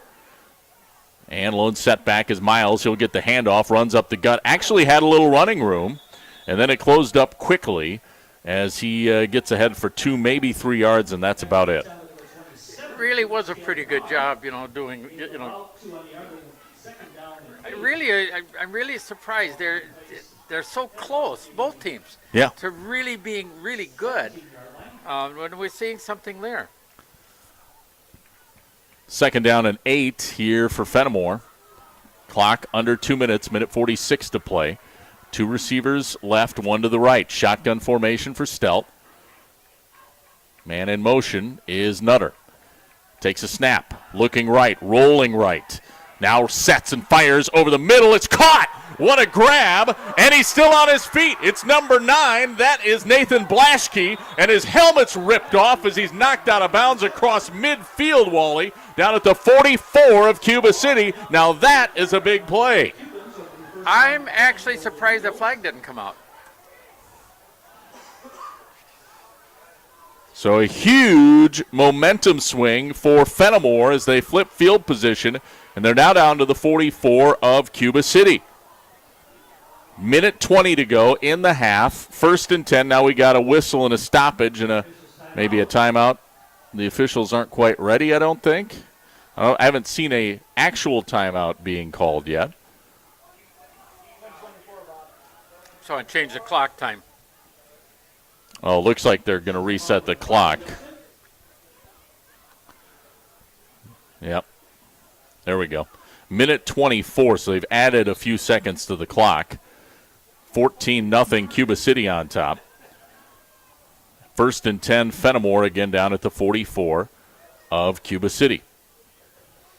Looks like a little bit of confusion here. Just double-checking on the play. And now they're ready. 2 receivers right, 1 left. Shotgun formation for Stelt. Lone setback is Ian Krapp. Man in motion, Miles taking the snap. Stelt throws near side to Miles, and does he catch it? Yes. Great grab on the near sideline as he's knocked out of bounds inside the 40, down to looks like the 39, and he picks up close to 4 yards on the play. Clock stops at minute 8, and quickly to the line are the Golden Eagles. 2 receivers right, 1 left, taking the snap. Stelt back to pass, throws. It's caught by Scheckler. Scheckler breaks the tackle, following his blockers, turns the corner, and he's knocked out of bounds on the far sideline after picking up the 1st down, it looks like. No, they're marking him just short. Oh, okay. So they say he stepped out just before the sticks, and that'll be 3rd down and inches, it looks like, coming up for the Golden Eagles. Nice run after the catch by Scheckler on that one, though. 54 seconds left here in this first half. 14-0 Cuba City. Fennimore, though, driving it inside the 35. They're down at the 34 of Cuba City. Man in motion is Miles from right to left, taking the shotgun snap. Stelt throws near side. It is low and caught by Miles. It'll be a first down, but the clock will continue to run here as soon as they set the ball and get things going. So Fennimore better hurry up, and now I think a timeout. Well, hold on a sec. Has a timeout been taken or not? The officials are talking things over, and I'm not sure. Looks like they are going to reset and add some more time on the clock, Wally. Well, let's see where they're putting the clock. It's 47 seconds right now. It's 50. Yes, they added 3 seconds. So here we go. Now they wind the clock. 1st and 10, Fennimore, and we have flags before the snap of the football here. The question is it a procedure? Yep. It is. So that'll move it back 5 yards. Instead of 1st and 10, it'll be 1st and 15 back at the 35 or 36-yard line. That sometimes happens, particularly with an inexperienced team. And there's a timeout now for Fennimore. All right, so timeout taken on the field. We'll keep it here. Our score is 14-0. Cuba City on top with 46 seconds left in the half. What do you think of this drive Fennimore's putting together, Wally, right before the half? Hey, well, I'll tell you what. I'll really compliment it if they get another 36 yards. Right, and get points on the board, most importantly. We want to thank our sponsors. They include Anderson Weber Toyota in Dubuque, powering our audio stream, Anderson Weber, when you are ready. Also, Community First Bank, serving you in Boscobel, Fennimore, Lancaster, Livingston, Muscadet, Platteville, and Prairie du Chien. First for you, member FDIC. And Myers Heating and Cooling, servicing Southwest Wisconsin since 1999. Myers Heating and Cooling, where they say, don't worry, we got this. Back to action, Fennimore football, 1st and 15 at the 36 of Cuba. Back to pass, Stelt, looking right. Has time in the pocket, pump fakes, rolls to the right. He's going to run with it now around the right end, and he's met and knocked out of bounds by Vossen. But, I think Vossen maybe took the worst of that hit. The quarterback, Stelt, showing a little toughness on that run. Yeah, but he got no gain. Right. But showing toughness nonetheless. Well, toughness is something for a quarterback. You like to see it. But you're right, no gain. Well, maybe a half a yard. That's about it. 2nd down, and looks like 14 coming up here for Fennimore. 37 seconds now left in the first half. Fennimore facing a 2nd down and long, 2nd and 14. Trips left, one receiver right. It's a bunch formation to the left. Lone setback is Max Miles taking the snap. Stelt. He's being pressured from the outside, gets rid of it, and it's incomplete. And there's nobody near the ball, and that is going to be an intentional grounding, Wally. There's a flag thrown in the middle of the field, and he did not, number one, escape the pocket. Number two, there was no receiver near the throw. Well, yeah. In about every way you can say that was wrong, it was. This is the most severe penalty in high school football. Yep, intentional grounding. So, and this is a big one because it's, again, moves it all the way across midfield. Plus loss of down. Right. The original line of scrimmage, just for reference, is the 31 of Cuba, and they're going to be at their own 49 now. So that is a, 20-yard penalty. 20-yard penalty, basically. And it's going to be 3rd down and very long now for Fennimore. Working out of the shotgun here, Stelt, 2 receivers left, 1 right. Takes the snap, back to pass. Again, has plenty of time, throws near side. It's caught by Scheckler. He's popped by Gallagher from behind. He picks up about 5-6 yards on the reception. Clock will continue to move, though, with 18 seconds left in this first half. Fennimore has to hurry. It's 4th down now and very long. 4th down and 19 for Fennimore. 2 receivers left, 1 to the right. This may be the last play of the half. Back to pass, Stelt. He rolls right, looks downfield. He's going to wind up and throw towards the end zone, Wally, and it is broken up at the 1-yard line, intended for number 9, Nathan Blaschke, but there is a flag down, and it's going to be a hold on Fennimore, and that will be declined, and that will be the end of the first half. So your score at halftime is 14-0, Cuba City over Fennimore. And it's been a pretty exciting first half of football. We'll be back with the Peterson Agency halftime report coming up next here on Super Hits 106. Fall is in the air, and so are the savings at Thompson's IGA in Cuba City. Get deals on your favorite Best Choice and Always Safe brands. This week, get your free choice of a can of Campbell's Chunky Soup and a free box of Nabisco Premium Crackers. Learn more at ThompsonsIGA.com. Trade out and trade up with the Gia Milking Performance promotion at Fuller's Milker Center. For a limited time, trade out your old milking units and liners and immediately benefit by trading up to a better milking performance at substantial savings. Choose from the Gia IQ milking unit or the classic 300E milking unit, both available with a GQ liner package. Plus, save if you need to swap Jetter cups too. Contact Fuller's Milker Center, LLC, your Gia dealer in Lancaster and Richland Center to find out how you can save big trading out and trading up on new Gia milking equipment technology. Have you been offered a lump sum pension buyout? Let's talk. Call Ben Reeves, CFP, your Platteville Edward Jones financial advisor at 348-2441 or stop by our office on Water Street on Highways 80 and 81 in Platteville. In Game 2.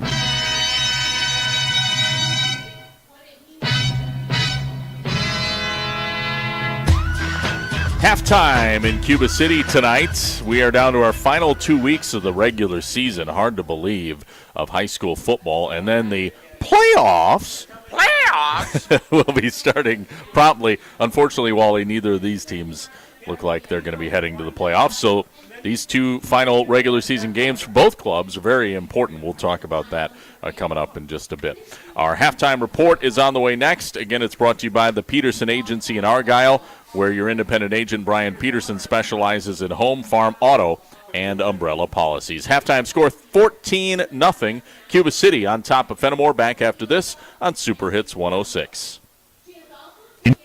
To everyone who appreciates a little Midwest nice, let our team member Jacob share how he brightens your day at Culver's. Going the extra mile to put a smile on your face? It's what we love to do. So when I serve you a chicken sandwich made with the juiciest whole white meat chicken, I know it'll light up your day. Our spicy crispy chicken sandwich, it's seasoned to bring just the right amount of heat to every bite. Let us make you a meal that makes your day. From Wisconsin with love, welcome to Delicious. Culver's, Dubuque, Galena, and Platteville.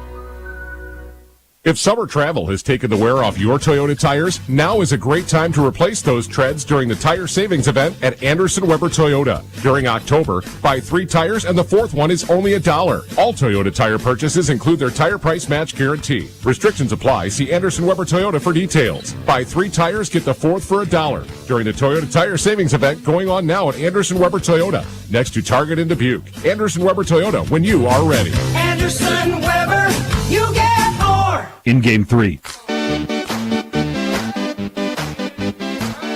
Senior night and parents' night here in Cuba City. They are honoring the players and their parents, which, let's face it, Wally, the parents are the reason a lot of these kids are out here. They drive them around. They take them to practice. They make sure they're fed and, make sure everything gets taken care of, make sure their grades are up to snuff. And you know what? The parents, it's a big night for them out here at Senior and Parents Night, isn't it? Yeah, one of the things I chuckled about is I've had a couple of moms in the past when I was coaching that always said, why don't we just have a special mom's night? Because mom does all of this, mom does this, mom does that. And I hated to interject, and I didn't want to make the mom mad at me. But, I'll still step back and say, dads are still there too. Yes. They still are. Exactly. Exactly. Although, let's face it, moms are pretty important. Absolutely. Well, I'll never complain about moms doing all the stuff they do. No question. 14-0 is our halftime score here on the Peterson Agency Halftime Report. Let's look at some other scores on the Shoebox scoreboard. It's presented by the Shoebox in Black Earth, largest independent shoe store in the Midwest. Halftime score just came in. Lancaster leads Dodgeville 14-0. That game over on our sister station, 97.7 Country, WGLR. Also, Platteville on top of Poinette, 21-7. That score just came in at half, so the Hillman looking pretty good in the first half. And, of course, our score here is 14-0 Cuba. The last update we had on Potosi Ridge, I believe, was still 7-6. That's the last I've seen. Yeah, so no new update. Potosi, Cassville at River Ridge. That is a huge showdown in the Six Rivers West, and sounds like a heck of a game, 7-6 right now. Those are the scores that we have on the Shoebox scoreboard. If we get any more, we'll certainly pass them along to you. We'll also take a look at halftime stats and more coming up next here on the Peterson Agency Halftime Report. Our score, 14-0, Cuba City on top of Fennimore on Super Hits 106. Friends and family, is there anything more important in life? Hi, this is Dick Gregory from Holman Floor Show in Dubuque, and the short answer is no. There's nothing more precious, and that holds true for us at Holman Floor Show. So right now, we're saying thank you in a big way with our biggest friends and family event ever. So if you need new flooring, furniture, carpet, granite countertops, cabinets, or blinds, please stop out for these special savings as our way of saying thanks. And right now, our furniture galleries are brimming with new fall products, and you can save 40 to 60% off when you combine your friends and family discount on top of our regular sale prices. Plus, on top of great sale prices on carpet, luxury vinyl tile, granite countertops, or blinds, when you spend just $1,000 or more, you'll receive a free family and friends discount of $250. Then check out the savings on custom showers with a special $500 discount and save up to 60% on all Kichler lighting. For us, friends are like family, and it's only at Home and Floor Show, Dubuque. Some exclusions apply. See store for details. In Game 4.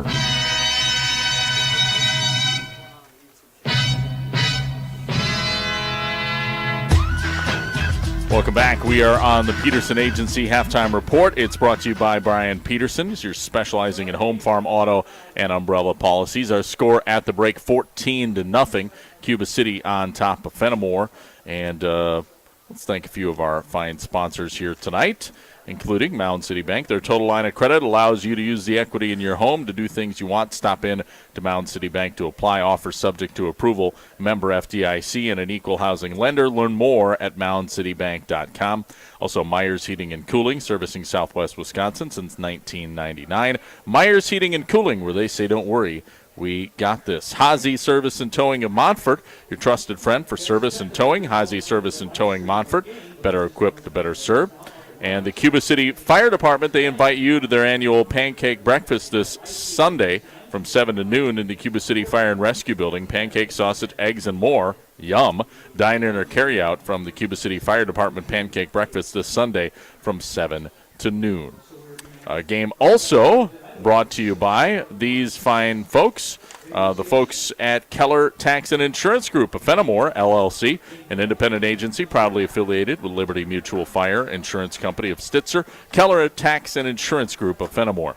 Bryan's Auto Body and Paint Specialists in Lancaster. The pros at Bryan's get the job done right for unexpected dings and major repair projects. Bryan's Auto Body and Paint Lancaster.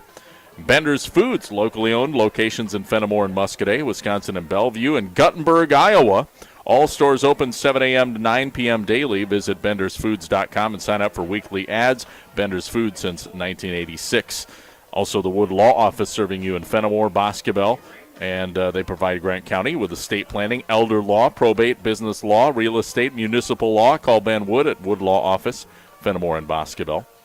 And Krantz Auto Parts, LLC, and Hardware Hank of Fennimore. See Robert Krantz and the crew at your local CarQuest and Hardware Hank. Open 7:30 to 6 Monday through Friday. Saturdays 8 to noon, Krantz Auto Parts and Hardware Hank in Fennimore. We'll be back with halftime stats coming up next. Our score, 14-0. Again, Cuba City on top of Fennimore on Super Hits 106. Work for the global leader in consumer packaging here in Grant County. Amcor Flexibles develop and produce packaging for food, beverage, medical, home, and personal care, plus more. They're hiring for multiple positions, including press assistant, slitter operator, and several entry-level positions as well. There's no experience required, and benefits start on day one. The pay range is from $19.57 to $30, and they offer an 8% 401k match. For details and to apply, go to amcor.com/Lancaster or go to Indeed.com. Queen Bee Radio is giving you the chance to win tickets to the Detroit at Green Bay football game January 8th. To win, sign up at the Ellenboro Saloon, I Don't Care Pub and Grub in North Andover, Country Kitchen in Platteville, Ma's Bakery in Bloomington, and Krantz Auto Parts in Fennimore. We'll randomly draw qualifiers for our grand prize party at I Don't Care Pub and Grub in North Andover on December 4th. It's the Queen Bee Radio Sports Getaway from the only stations in the Tri-States putting fans in the stands. In Game 5. Well, we were having some technical difficulties with our YouTube web stream of the game tonight, but Wally, we have video back up, so that's good. You were able to hear us. It was just a black screen because the huddle camera, there were some technical difficulties, but now it is on, it's working, and lo and behold, I can see the field right there. So we're of course, back we in- could already see the field because we're here live in person, but That now means you can. we're back in the huddle? We're back. We're not really in the huddle, We're but huddling, though. we're huddling with the huddle cam. Well, they're And, huddling now. they- Some are in the locker room, some are at the Yeah, end zone. I think the fans are huddling. It's a little chilly out there. I'll tell you what, though, I got to give a shout out. Pork chop sandwiches had one before the game. One of the best pork chop sandwiches in Southwest Wisconsin, Wally. Well, there's only 2 concession stands I know that have them. I've had them here, and I've had them in Richland Center, and I've had no complaints either place. Either way, No. yeah. Can't complain. All right, let's take a look at the Peterson Agency halftime stats. Wally, what do you have for us in the first half? Well, it's it actually is kind of interesting, but Cuba City's had some shorter fields, so that's helped them a little bit. But Cuba City has 87 yards rushing the football, and 63 of them are Trent Pickle. Tyson Richard has had trouble completing passes, but he did complete one for 20 yards. So they've got 107 yards here at half, but more importantly, they have 14 points. Yes. Fennimore has rushed the ball. They rushed the ball pretty good at one point, and then it fell apart. And then they had one big play for 46 yards rushing the ball, and that got them to 64. So, I mean, but then that didn't give them any points, fortunately for them. They put the ball up in the air 20 times. Wow. And I'm not going to count the completions right now, but they only have 56 yards. So it hasn't been real beneficial for what they've been able to do on it. There's been a lot of the 2-yard, 2-yard, 2-yard, 10, 5, 5, that kind of a thing. So it's unfortunate they just haven't been able to generate as much as they'd like. Well, 14-0, that's the stat that counts. Cuba City leads Fennimore at halftime. We'll take one more break, be back to wrap up our Peterson Agency halftime report next here on Super Hits 106. Have you been offered a lump sum pension buyout? Let's talk. Call Elena Reeves, CFP, at 608-348-2441 or stop by our Edward Jones office in Platteville on Highways 80 and 81 next to Nutrition World.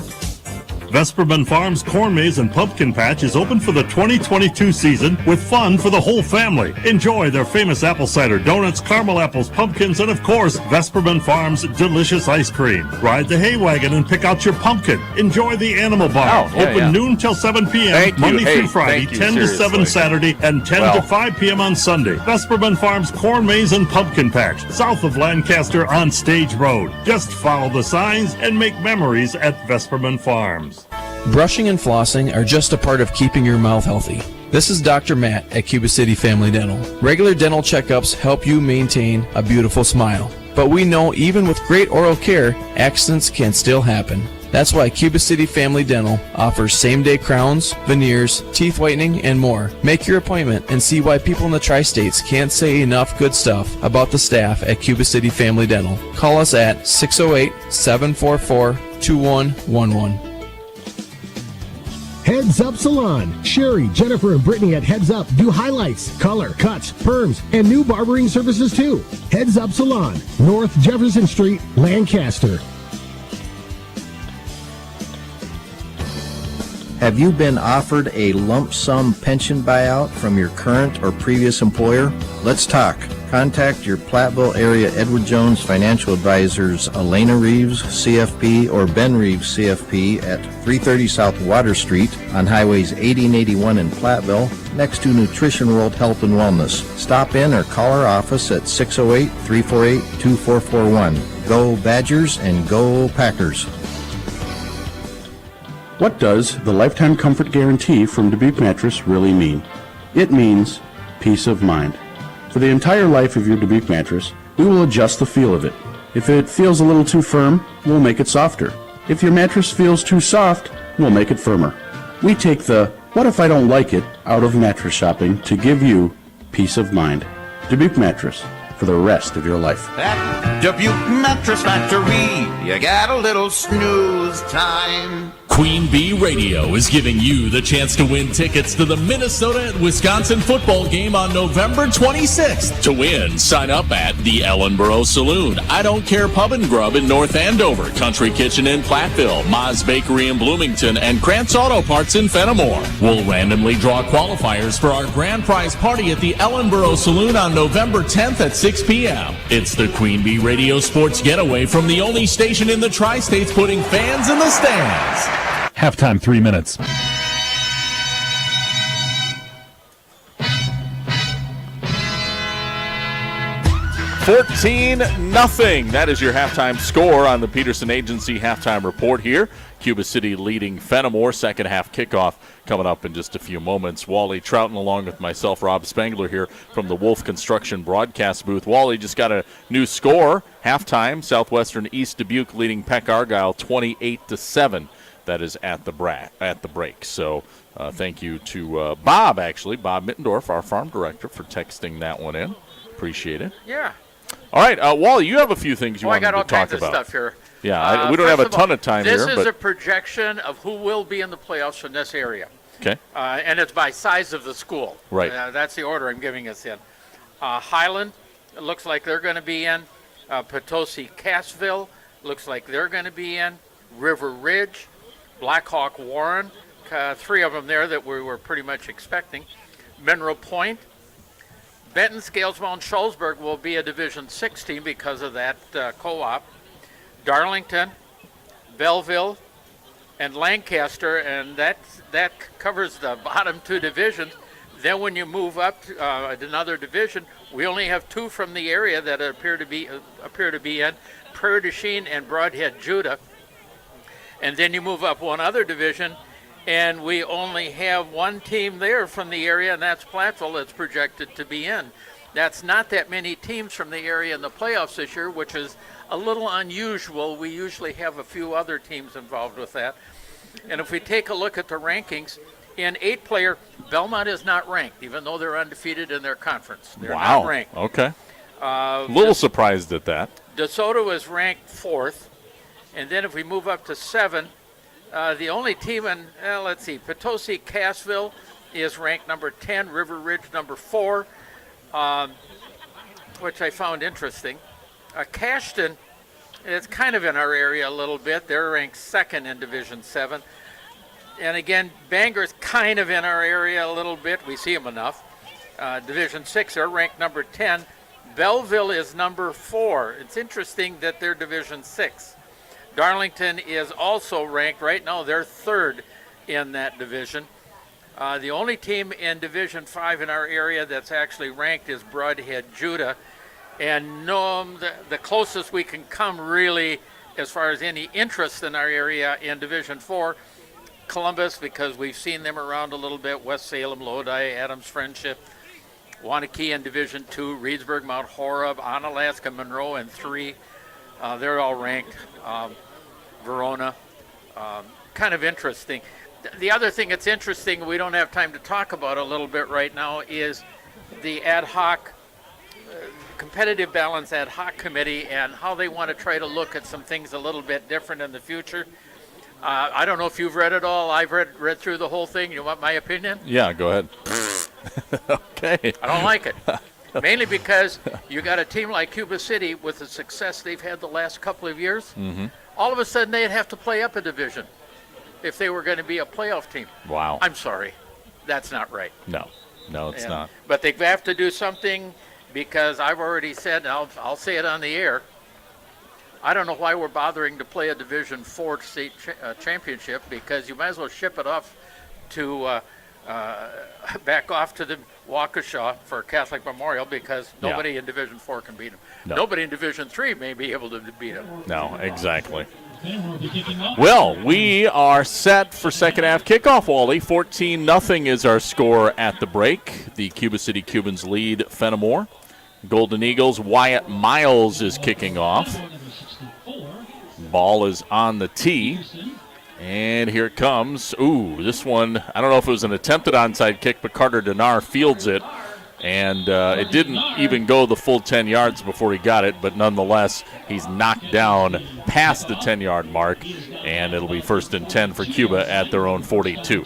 One of the things that didn't go through his mind, but he should have called for a fair catch. Right. Then he wouldn't have to take the pop. Then if he had got popped, we moved the ball downfield. Yeah, good point. 3 receivers left. I'm not even sure if that was an intentional onside kick, but if it was, it did not work. 3 receivers left, 1 right. Working out of the gun, Tyson Richard pitches it outside to Cummings. Around the left end, cuts it up. He is stiff-armed. He fumbled the ball, and I think he got it back. But that is the second fumble on Darian Cummings here tonight, Wally. That's certainly concerning if you're Cuba City, even though they're up 14-0, because turnovers can turn a game real quick. Oh, yes, they can, and that's one of the things. You heard Coach Kopp made that comment before. He said, you want to get turnovers, you don't want to give them. Absolutely. They do get 4 yards, though. 2nd down and 6 coming up for the Cubans. Now across the 45 up to the 46-yard line, their own 46. 2 receivers to either side, shotgun formation. Tyson Richard, the sophomore quarterback, takes a snap, hands it off to Pickle. Pickle hit in the backfield, spins out of that initial tackle, and then is hauled down by number 15. That is Trenton Hill, who brings him down after a gain of about a yard or so, and that's all. And it'll bring up 3rd and 5. There really wasn't a whole lot there. He's lucky he didn't get tackled in the backfield because there was pretty good pressure there. Defensively up front, really had guys on him immediately. So 3rd down and 5 coming up here for Cuba City at their own, between about 46-yard line, we'll call it. Almost 47 now. 3 receivers right, 1 to the left. Shotgun for Richard. 10:37 to play. Man in motion is Colby Hill from right to left. Looking right is Richard. Now he's flushed out of the pocket. He's hit and throws, and it's incomplete. And that's another situation where I didn't really see a receiver super close on that play, but he was outside the pocket, I believe, to the right. So it's not going to be intentional grounding. It'll be 4th down and make it 4th and 5, and Cuba will have to punt it away. I think that Gavin Boston was probably about within roughly 10 yards, give or take a couple. Okay. We'll give him that. So punting the football away once again. It will be Richard, and back deep, it's Amron Nutter for Fennimore. He's lined up at the 25. This one will bounce at the 30, roll at the 25, and then roll down to the 20, and be down at about the 19. It's kind of fun watching some of the different little antic things that happen on the field that are just nobody doing anything that's really bad or anything, just funny. And that was watching for Cuba City, Trent Pickle, is he was trying to jump away from the ball so it didn't hit him, and it looked like he was dancing out there hip-hop. Yeah, that was rather humorous. Of course, yes, now you can actually watch that, Wally, because you can watch our video live stream on our Queen Bee Radio YouTube channel, which is up, which we're very happy about. So thank you to the IT crew here for getting that up. All right, 1st and 10, Fennimore at their own 19-yard line, their first possession of the second half. And out of the gun, it'll be Tristan Stelt. Takes a high snap, quick swing pass, near side, Scheckler. He's hit immediately and wrapped up, thrown down by Brendan Pickle. Does get a yard, that's about, Oh, he's losing. Oh, my. Okay, never mind. He lost almost 4 yards on that one, Wally. I'm not so certain. Never mind gaining yard. He loses about 4 on a reception. That's pretty close to losing 5. No, that's a pass that probably should have been throwing over his head. I'm glad you pointed that out. I just looked at the line, and I thought, he got back about a yard past the line. No. He was tackled about 4 yards behind the line of scrimmage. 9:43 to play. Fennimore timeout. Well, we'll I think we'll take a timeout. We'll see. Maybe. We'll be back after this. 14-0 Cuba City over Fennimore on Super Hits 106.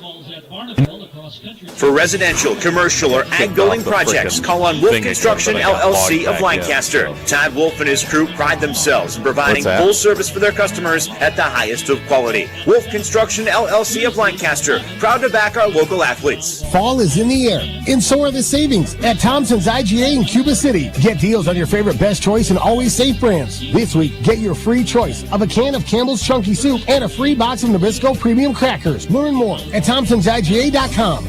If summer travel has taken the wear off your Toyota tires, now is a great time to replace those treads during the tire savings event at Anderson Weber Toyota. During October, buy 3 tires and the 4th one is only $1. All Toyota tire purchases include their tire price match guarantee. Restrictions apply. See Anderson Weber Toyota for details. Buy 3 tires, get the 4th for $1 during the Toyota tire savings event going on now at Anderson Weber Toyota, next to Target in Dubuque. Anderson Weber Toyota, when you are ready. Anderson Weber, you get more. In Game 6. Back to action out of the timeout. It was not a designed quarterback run, Wally, but Tristan Stelt for Fennimore took off running around the left end, and then he got nailed out of bounds, and a flag flies, and that is going to be in the late hit variety, isn't it?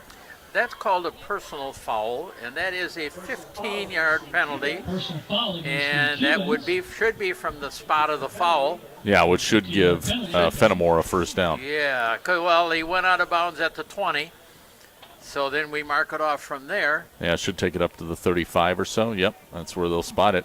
So 1st and 10, Fennimore gets the first down via the penalty. On the run, it looked like they gained about 3 or 4 yards, but obviously that penalty is huge. Well, that penalty is huge. I mean, that's called first down. Yep. So Golden Eagles get a fresh set of downs at their own 35. Man in motion, Nutter. He's in the slot, 2 receivers either side. Stelt back to pass, throws near side, and it's caught. Great diving catch coming back to the football. I believe A.J. Davis makes the catch. We actually don't have a 24 on the roster. Is it Brecken Mensch? Okay. So Brecken Mensch makes the catch, and it's a gain of close to 5. It's 2nd and 5 coming up here for Fennimore. I had to figure that out a little bit. He caught a pass earlier. Pistol formation this time. Tristan Stelt with the running back right behind him, Miles. And in motion, it's Nutter. Here comes a handoff to Miles around the left side. Spun around and thrown down. Hit by Pickle initially, then Dinar and Hotaker came in to finish him off. And very little gain on that one, Wally, if anything. No, that's it. There was nothing there really for him at all. Clock continues to move. 9:36 to go here in the third quarter. 14-0. Cuba City leading Fennimore. Fennimore has it at their own 40, and they have a big 3rd and 5 coming up here. 3 receivers right, 1 left. Shotgun formation for Tristan Stelt, sophomore quarterback for the Eagles, with Max Miles to his right. Takes a snap. Looking left. Now flushed out of the pocket by Hotaker, who's breathing down his neck. Throws downfield. The pass is incomplete. It was intended for Blaschke. Good coverage on the play by Gallagher, though, and it falls incomplete. It'll set up 4th down and 5. You know, one thing on that previous play, for those watching, you would have seen that, the running back, Miles, was hit and was being tackled, and then another guy came in and had his arms wrapped around the helmet. And some people say, isn't that face mask? No, not unless he actually grabs the face mask. Yeah. 2 men back deep here for Cuba as the Golden Eagles will punt it away. Stelt to punt the ball and gets it off. This one rolls out of bounds near the 35-yard line. We'll see where they spot it, but not a great punt by Stelt, and not going to be at the 35. It'll be at about the 37. And that's pretty close. So 1st and 10, Cuba at their own 37 here with 9:07 to play in the third quarter. One of the things that I kind of talk about a little bit is the fact I watch officials during the game. You know, when you're an old coach, you got used to doing that. But one of the things I've noticed is how they do things differently and how they will mark off, like on something like that. I'll come back to that in a minute. All right, Tyson Richard back out there leading the Cubans. 4 receivers, 2 to either side, and a flag before the snap. And I think this is offsides on Fennimore. Yeah, Golden Eagles lined up in the neutral zone, Wally, so that'll move it ahead 5 yards. Yeah, nose guard jumped a little bit. No, what I was going to say a little bit is watching them spot the ball, for example. And they all do it differently. Sometimes they spot the ball according to their right foot when they stand with the 2 feet together, sometimes by the left foot. The whole team does it the same way, but different teams do it different. So when you get a mix-up of different teams, it can get a little confusing. So you get weird spots in those cases. 1st and 5 now for Cuba. And taking the snap, it's Richard. Design quarterback run up the gut. Easy first down. He needed just 5 and picks up almost 10 yards on that scamper. Takes it across midfield to the 48 now of Fennimore. That's the first time he actually legitimately carried the ball, and he did well with it. And that's one of the things I know Coach Kopp likes to have the quarterback allowed to run the ball a little bit during a game because he could get by with that real well last year with a pretty fine quarterback in his side. Yeah, Bo was not bad. No. 4 receivers here once again. 1st and 10, Cuba at the 48 of Fennimore. Leading 14-0. Handoff to Pickle. He's hit and thrown down in the backfield, shooting the gap, number 54 for the Fennimore Golden Eagles. That is Wyatt Miles, who just blew through there like a cannon. Yeah, and he ends up losing 3 yards as a result. That was pretty good effort on the part of Fennimore, and that's why I think these two teams are going to be really good next year. Cuba's got a little ahead right now at this particular point, but boy, I don't know. Next year, this is going to be one whale of a ball game. I agree. I feel like this is the bowl of the future kind of a game. A lot of sophomores on these teams. 2nd and 13, back to pass. Richard fires downfield just over the outstretched hands of Vossen. Incomplete. And that's a case right there of something I think you can see. It's a sophomore to a sophomore, and they only missed the pass maybe by about a yard. I mean, a year from now, that could be a catch.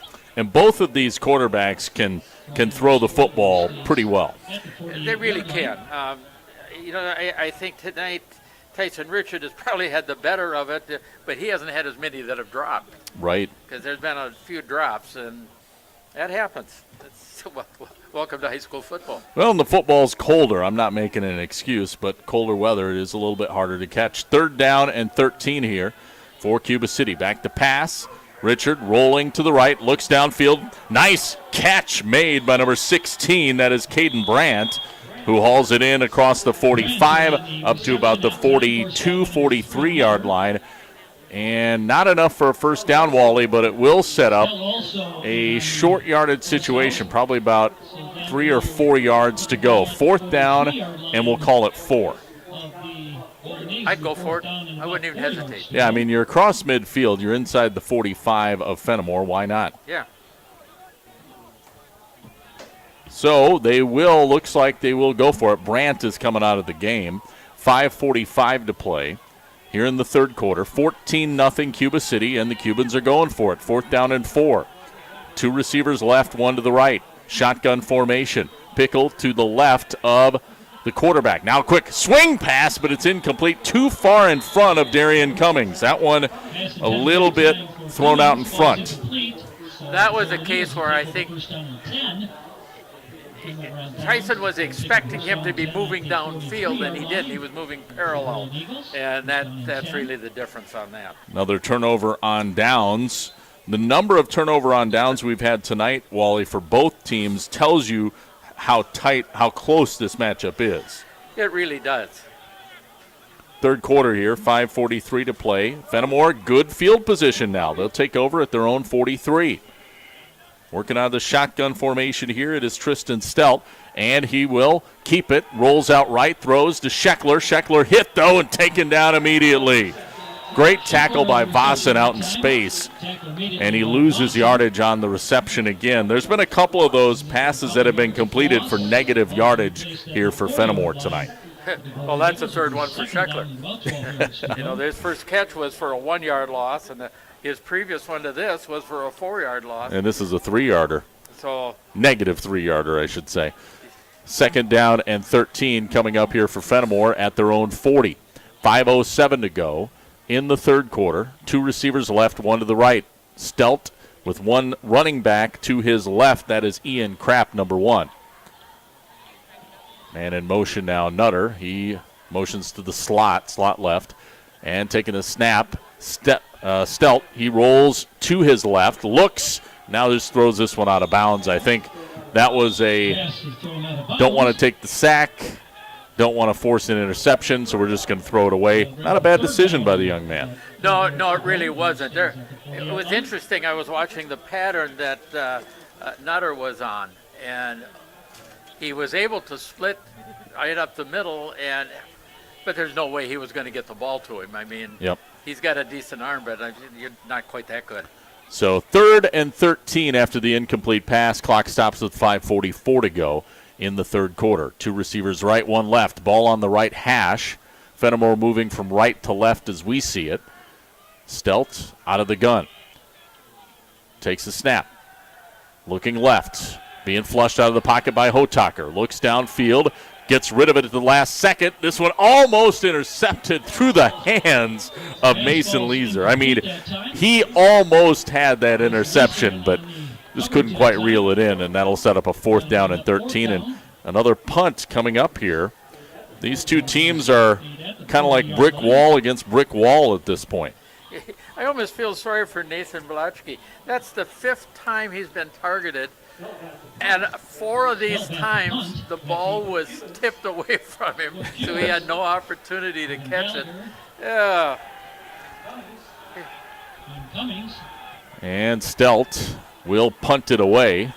This one going to be fielded near side by Gallagher at the 25. He's up to the 30.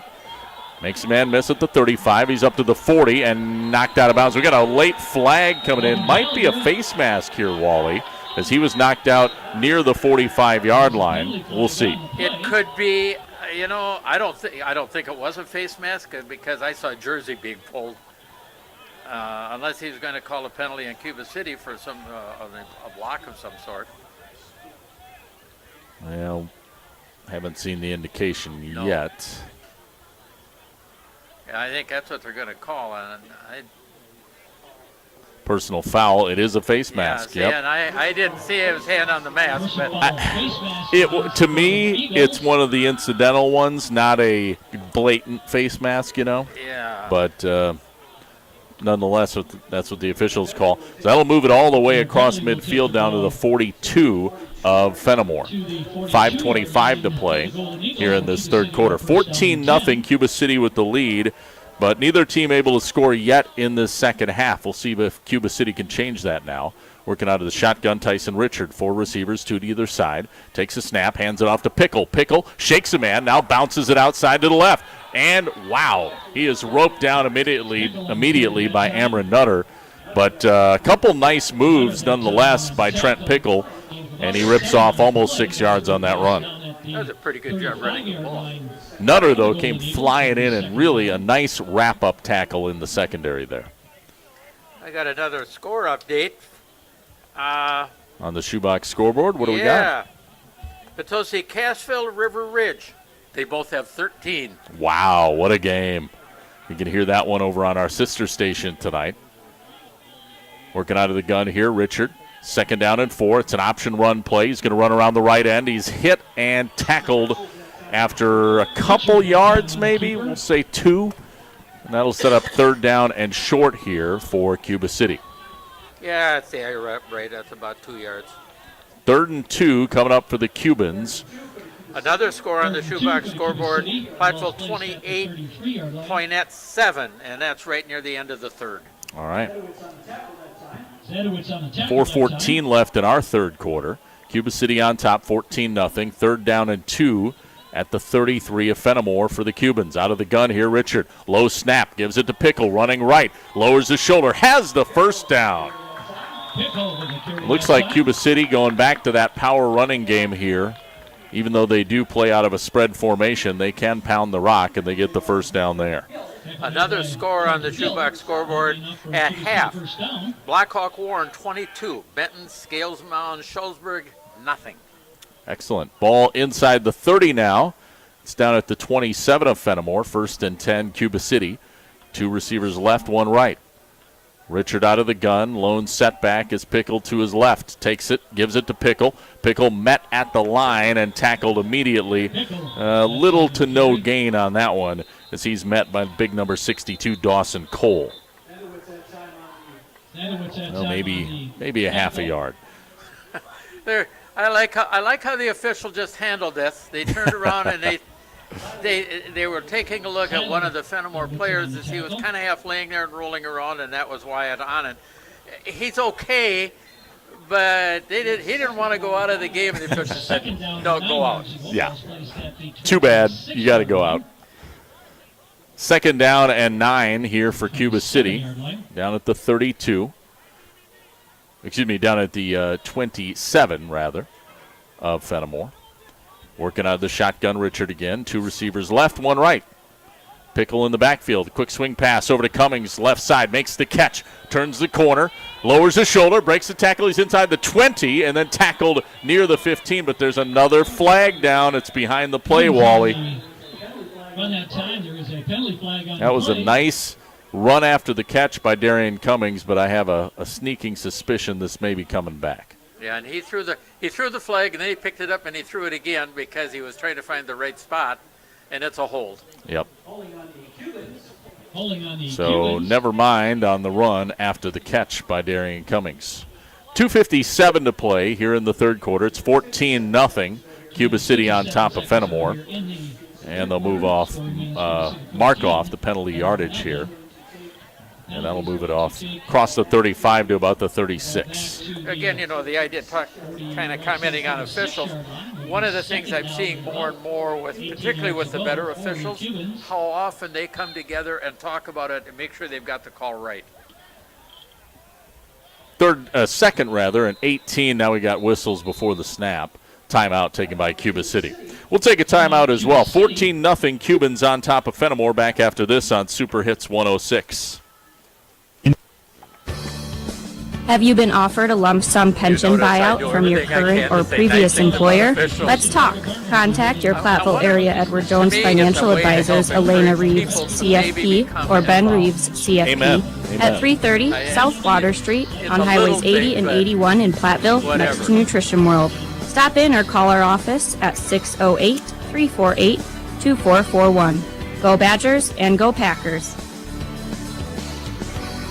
Hi, this is Sue Rydell inviting you to get back out and enjoy live theater again with a 2023 season subscription. We all need a good laugh right now, and the Bell Tower Theater has a great way to make sure you laugh all year long. You get 1 ticket for each of our 5 comedies and $10 for the concession stand, all for just $95. That's a 25% discount. Get your 2023 season subscriptions at 588-3377 or belltowertheater.net. And remember, they are great gifts. In Game 7. Back to action here. We have a lateral pass as we get back to play, Wally.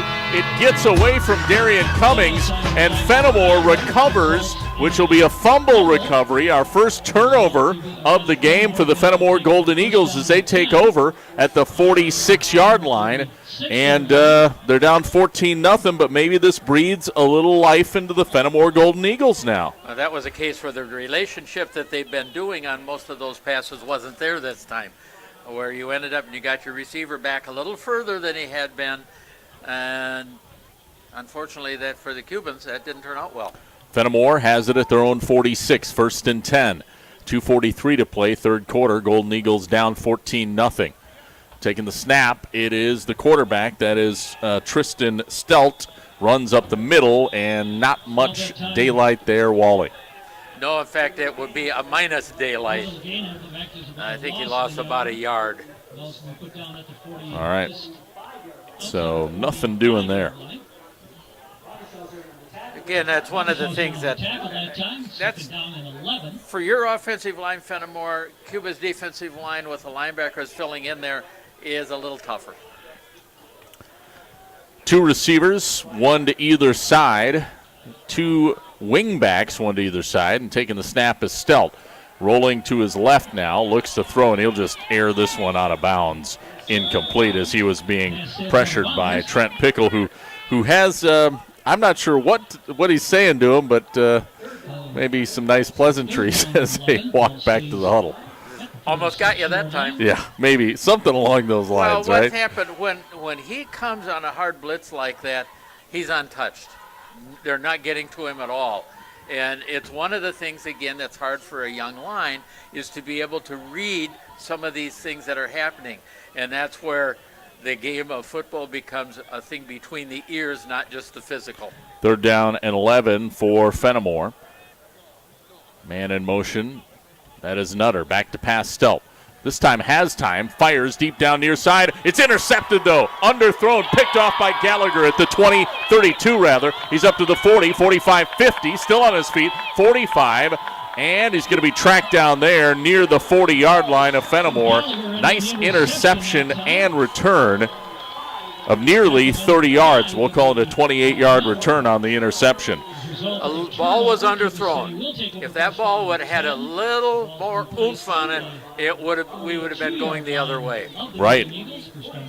Yeah, it looked to me like the receiver had beat the coverage, Wally, but the ball was underthrown, and that's why it was picked off. And that receiver was Nutter. Yep. He actually came back and made the tackle, too, so good play by him. Cuba ball back down at the 42 of Fennimore. And it's an option run. They pitch it out to Cummings around the right end. He's at the 40, 35, 30. Still on his feet. 25, 20. He's down to the 15. Knocked out of bounds there. 1st and 10. Cuba City. Big run on 1st down. 27-yard run. Nice gallop by Darian Cummings.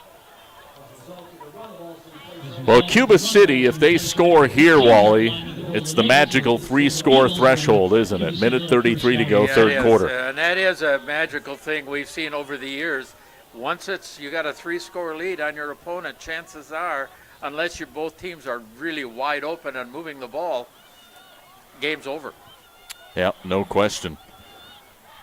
Minute 33 to go here in the third quarter. 14-0 Cuba City. 1st and 10 Cubans at the 15.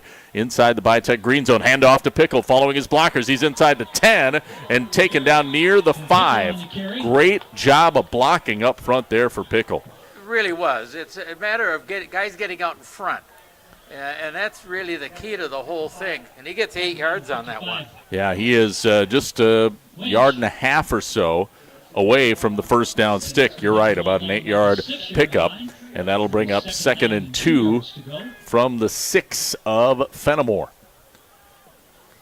Pistol formation here. No, I'm sorry, that is shotgun formation. 2 receivers right, 1 left. Pickle in the backfield. Pickle gets it. Following his blockers, big hole. He'll walk into the end zone. Touchdown. That wasn't any doubt. As soon as I saw that hole open up, it was just no doubt. 6-yard touchdown run by Trent Pickle. And Cuba City now with, as we said, a 3-score lead, 20-0. With 48 seconds to go in the third. That was a big one for the Cubans. Extra point is forthcoming. Landon Bush on to try to bake the beans. Kick the ball through. Snap down, kick up. It is good. Makes it 21-0. Cuba City on top of Fennimore. 48 seconds left in the third quarter. Back after this on Super Hits 106. Brushing and flossing are just a part of keeping your mouth healthy. This is Dr. Matt at Cuba City Family Dental. Regular dental checkups help you maintain a beautiful smile. But we know even with great oral care, accidents can still happen. That's why Cuba City Family Dental offers same-day crowns, veneers, teeth whitening, and more. Make your appointment and see why people in the tri-states can't say enough good stuff about the staff at Cuba City Family Dental. Call us at 608-744-2111. When you get to Oakwood, you're out there having fun. Oakwood Fruit Farm is open from 9 until 5, 7 days a week. Check out the area's best new crop Honeycrisp, Cortland, McIntosh, Gila, and other varieties. The bakery is heated up with all the goodies you love. Stock up on fresh apple cider, squash, pumpkins, and more. Take advantage of Oakwood's great discounts Tuesdays. Save 10% on all apple purchases and pick your own grapes. Oakwood Fruit Farm is located south of Ithaca on Apple Ridge Road. Just follow the signs and like them on Facebook. In Game 8. Rob Spangler, Wally Trouton coming to you from the Wolf Construction broadcast booth discussing our favorite apples. We both love the Honeycrisp. Well, I like the derivatives off the Honeycrisp personally. Here comes the ensuing kickoff. It's a short one, fielded by one of the upmen at the 40 for Fennimore. He takes it ahead. I think that was big number 56. That is Brock Henkel, who takes it up to the 42, maybe the 43-yard line. 1st and 10 there for Fennimore. Well, Fennimore has to do something now. Another score up on the shoebox scoreboard. Southwestern East Dubuque 44, Peck Argyle 7. 45 seconds left, by the way, in our third quarter here. And that one is at the end of 3. So a couple plays, and we'll be to the 4th. It's 21-0 here, Cuba City. Man in motion is Nutter. Resets in the slot. Back to pass. Stelt. He's being pressured. Pickle gets him and sacks him. It's Brendan Pickle with the sack in the backfield. Brendan Pickle, rather. And the quarterback sack. And that is a loss of 5, 10. A lot. 12. And a loss back to the Yeah, it's a loss of 11. Yep. So big loss. Clock is ticking. Down to 15 seconds left here in the third quarter. 21-0 Cuba City. You know, Cuba City, we'll talk about this here in the fourth quarter in the post game, but they're looking to finish this year 2-0, Wally. That's what they're shooting for. They really are. And they should. And that'll do it for the third quarter. 21-0 your score after 3 quarters. Cuba City leading Fennimore. Back after this on Super Hits 106. Heads Up Salon. Sherry, Jennifer, and Brittany at Heads Up do highlights, color, cuts, perms, and new barbering services too. Heads Up Salon, North Jefferson Street, Lancaster. Hi, this is Steve Schmidt, owner of the Shoebox in downtown Black Earth. We have thousands of pairs of shoes in stock, no waiting. So stop in anytime, specializing in size, selection, and fit. We will save you money. P.S. We measure both feet. Stop into the Shoebox, the largest shoe store at the north end of Black Earth. Tricor Insurance works with leading insurance carriers like Auto Owners Insurance to provide honest and reliable service when you need it most. For one, I want them to know that they're not alone. Especially with a young team. They know that no matter what happens when it comes up, that they can count on us to assist them through that process, whatever it may be. Tricor and Auto Owners Insurance for your home, auto, and more. Visit TricorInsurance.com to find an agent near you. In Game 9.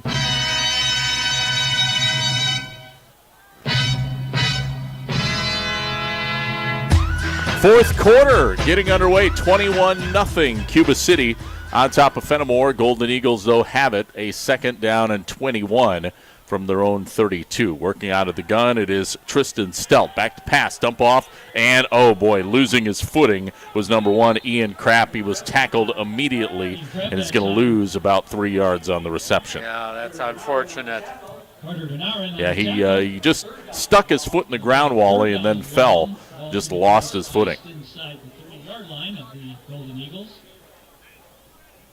Clock continues to roll, but as I was saying, we're now in the fourth quarter. Cuba City, a 3-score lead. You know, talking with Guy Cobb, you know, he wants to finish this year 2-0 and carry that winning streak into next year. Well, it's all about trying to build on how you finished, and that's important. But see, Guy's been around long enough to know this kind of stuff. Working out of the gun here, Stelt again, 4-receiver set, man in motion, Scheckler from right to left. It's going to be a pitch to Miles around the left end. Turns on the speed, gets the corner, and slams ahead for maybe 3.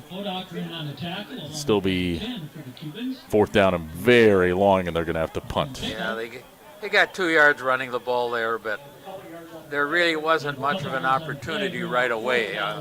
It was a good one-on-one tackle out there by the corner. You know, of course, Cuba's going to have their, I'd say they'll have their hands full next week at Mineral Point. I'll be there for that one. I'm hoping I can be there with you. I want to be there. All right. I haven't been to Point in this field. Low snap, partially blocked. They do get it off, and it takes a Fennimore roll. Now it's loose. And who jumped on it? I think Cuba City may have it. Yes, they do. Brendan Pickle recovers it at the 48 of Fennimore. the ball had pretty much stopped moving, and Pickle went after it. That's a mistake. You know, one of the other things with thinking about with Fennimore, and we're talking about it being a young team, we need to go back and say the fact that you're also dealing with a young coach. I mean, this is his first year. Absolutely. And the buzz I difference. hear is the players love this guy. He's intense, but they love this guy. Well, that's the key. 1st and 10. Out of the gun here, Richard hands it off. It's a run play up the gut for Cummings. He's going nowhere. Slammed to the turf immediately by number 34. Nice tackle there by Wyatt Annan. When you take a look over the years, and I think of all the coaches that I've known all the years in the area, and who had the most success, it isn't just the idea of talent, but a lot of it was the fact the players liked the coaches. Yeah. And these are guys that had been around a while. I mean, we see that in Potosi right now. That's a big deal over there. With Coach Seeger, yep. Oh, yeah. Here comes a delayed handoff to Pickle round the right end, following his blockers. And I think he might have fumbled that out of bounds, but nonetheless, it stays Cuba City football. They gain close to 5 yards on that, and it's 3rd down and 5. So I think there's something to look at with there. Guy Kopp is well liked. I mean, it's hard not to like the guy. Well, I give him a hard time all the time. And see, I coached against him his first year of coaching down here in Cuba City when he was coaching freshmen. Wow. And so we go all the way back. And I've always keep telling him, if you weren't such a bad person, you'd do better. But you can't help but to like him. 3rd down and 5 for the Cubans. They're at the 43 of Fennimore. Pump fake. Going deep. Richard near sideline. Gallagher there makes the catch, and he'll walk into the end zone for a touchdown. A 42-yard strike from Richard to Gallagher. Nice job. Well, Gallagher actually able to catch one. I think that's a big deal. And I thought he was maybe going to get tackled at the 5 by the ankles, but he fought off the tackle attempt and walked into the end zone. Great catch and a great finish by Gallagher for the TD. Yeah, that was a good job. By the way, our touchdowns brought to you by Platteville Collision Center. Platteville Collision Center, East Mineral Street, Platteville, 27-0. Extra point attempt on the way. A 4-score lead now for Cuba City. And the boot by Bush is good. And we'll be back with the remainder of the 4th quarter next on Super Hits 106. It's 28-0 Cuba City over Fennimore. Hello, Neil Grant here, manager of Home Show Outlet in Dubuque. And if you're looking for quality furniture that doesn't break the bank, you don't have to compromise, because at Home Show Outlet, we carry beautiful and affordable furniture for any room in your home. Improve your night's sleep with the Aurora mattress by Restonic, in your choice of queen firm or plush top for just $5.98. Give the kitchen or dining room a new look with a 7-piece solid wood dining set by Liberty Furniture, on sale now for only $7.98. Or kick back and relax on a new power reclining sofa like the Trent by American-made Catnapper, now for this special sale at the incredibly low price of just $9.98. As Home Show Outlet is the home of buy it today and take it today, we have the furniture you want that is ready to be enjoyed in your home right away. We also offer fast and friendly delivery to just about anywhere in the tri-state area. So if you're in the market for great furniture at a fantastic price, hurry in now to Home Show Outlet on Highway 20 across from Walmart, under Hobby Lobby in Dubuque. In game 10. Nate Timmerman booting the ball off on the kickoff for Cuba City, and bringing it back for Fennimore rather. It's Ian Krapp across the 35 and tackled near the 38, almost 39 of Fennimore. But 28-0, Cuba City starting to dominate this game, Wally, with 9:25 to go in the ball game. Well, a big pass kind of helps that out at the end. True. I mean, but it was a well-thrown ball and a good job making sure you're going to catch it. 1st and 10, Fennimore. Golden Eagles at this point probably just want to get off the schneid on the scoreboard. Scheckler in now, lining up at quarterback. He's going to take the direct snap and run with it. It's a designed run, and he's going to be hemmed up in the backfield and tackled. I believe Cale Denar got him. And loses a couple yards, 2nd and 12. Yeah, Second down. And again, that's one of the things that I've been recommending they not do, and that's try to run the ball straight ahead. My recommendation is get the ball over on the edges. Right. We'll see get if somebody out there, somebody that gets back outside, maybe have an H-back that gets out there. looks like they are going to do some more direct snaps here to Scheckler, which these would be more of your designed run type plays, I think. No, he's going to pass. All right, Scheckler to pass, throws downfield. Oh boy, that's not a good pass. It's intercepted, picked off by number 23. That's Mason Leeser, and he will pick it off at about the 40 and be tackled near the 45. This is a case of who the heck was it being thrown to, because there was about 3 guys in the general vicinity, but he overthrew all 3 of them by quite a bit. Yeah, and this is also a case where you can see the huge drop-off in quarterback play between Tristan Stelt and Scheckler, unfortunately, for Fennimore. I have a final from I'll wait till this play's over. Okay, Cuba City taking over at their own 44-yard line. 1st and 10. Here comes a run play, right side. Fighting through, it is Cummings. He'll get ahead for a couple. Cummings that time on the carry. We have a final from Pat Grove. Potosi Cassville 27, River Ridge 13. Wow. Well, I will be the first to say that score shocks me. Not that I don't have that respect for Potosi Cassville, but wow, what a upset. Well, the score surprises me. I'm never surprised when Potosi wins. It's just that I'm surprised at the score. They're a tough team, aren't they? 2nd down and 8 here for Cuba City. Low snap. Pickle gets it around the left end, cuts it upfield. He's across the 50 and then tackled from behind by number 62. That is Dawson Cole. And that was a good job on his part. That was not giving up on the play.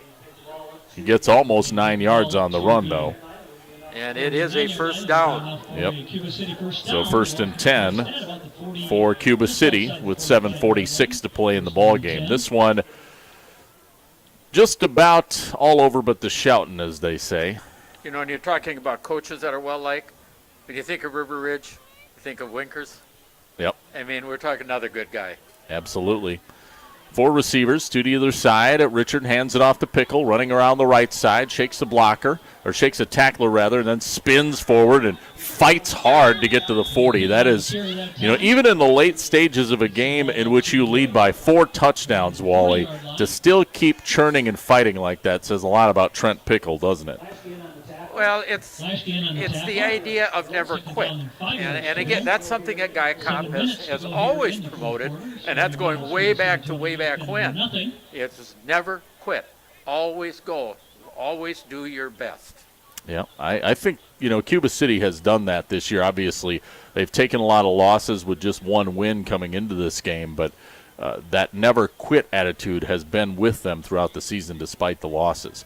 2nd and 5 coming up for the Cubans. Here comes an option run play. Oh, it's fumbled by Pickle. He's going to pick it up and be thrown down back at the original line of scrimmage. So, well, there's something that's unusual for Pickle. Yeah. He has to take a loss. Yep. It's Amron Nutter who brings him down for a loss of 5 on that play. Clock continues to run, though. 6:17 to play in the ball game. Again, 28-0. Cuba City on top. One of the other things, in judging programs, you look at the teams that have not had a lot of success, look at the turnover in coaching staff. Yeah. Yep. And head coach and staff, the whole thing. No question. 3rd and 10 for the Cubans here at the 45 of Fennimore. Another run play. This one a draw up the middle by Pickle, and he'll just hammer his way forward for about 4 yards. Looks like we may have an injured player on the field. That's Cuban down on the field. Looks like it's one of the offensive linemen, Nate Timmerman, I think.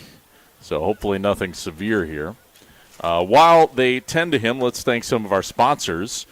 Again, 28-0 is our score. Cuba City all over Fennimore here tonight on Super Hits 106. Also, we're streaming on our Queen Bee Radio YouTube channel, which we got up and running thanks to the IT people here in Cuba City to get the stream up on the Huddle Cam. Our game brought to you by Donnie's Tire and Auto Dickeyville. Call the only hooker in town for 24-hour towing service, 568-3014. 568-3014.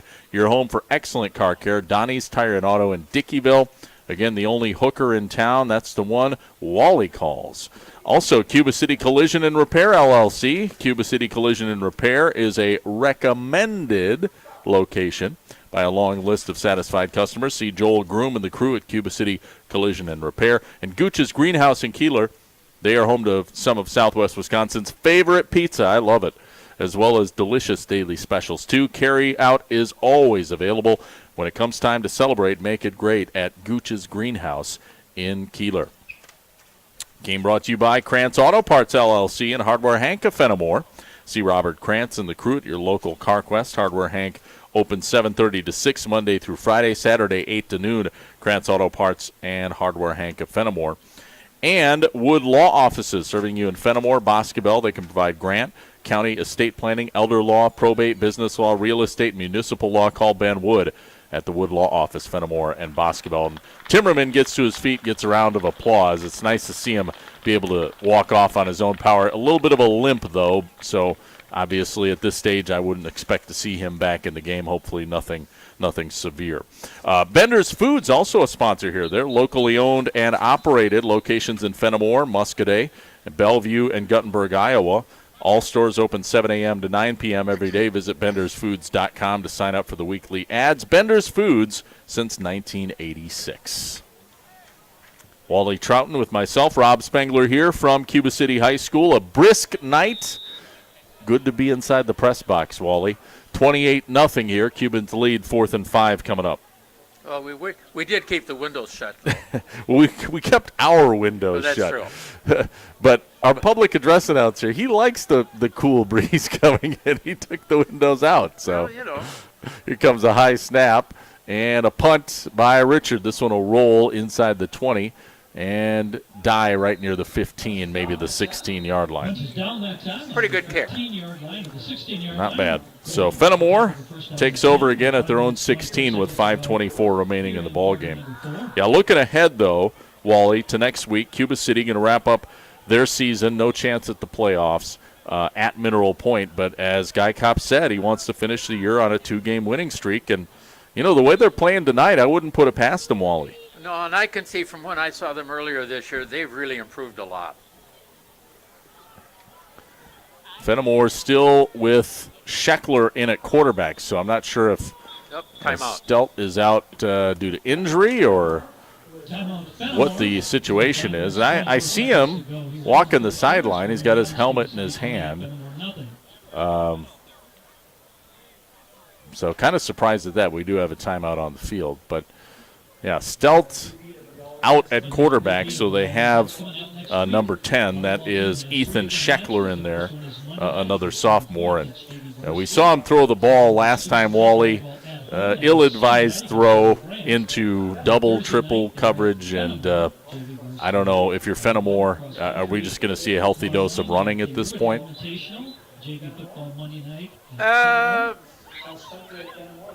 I'm not going to bet on that.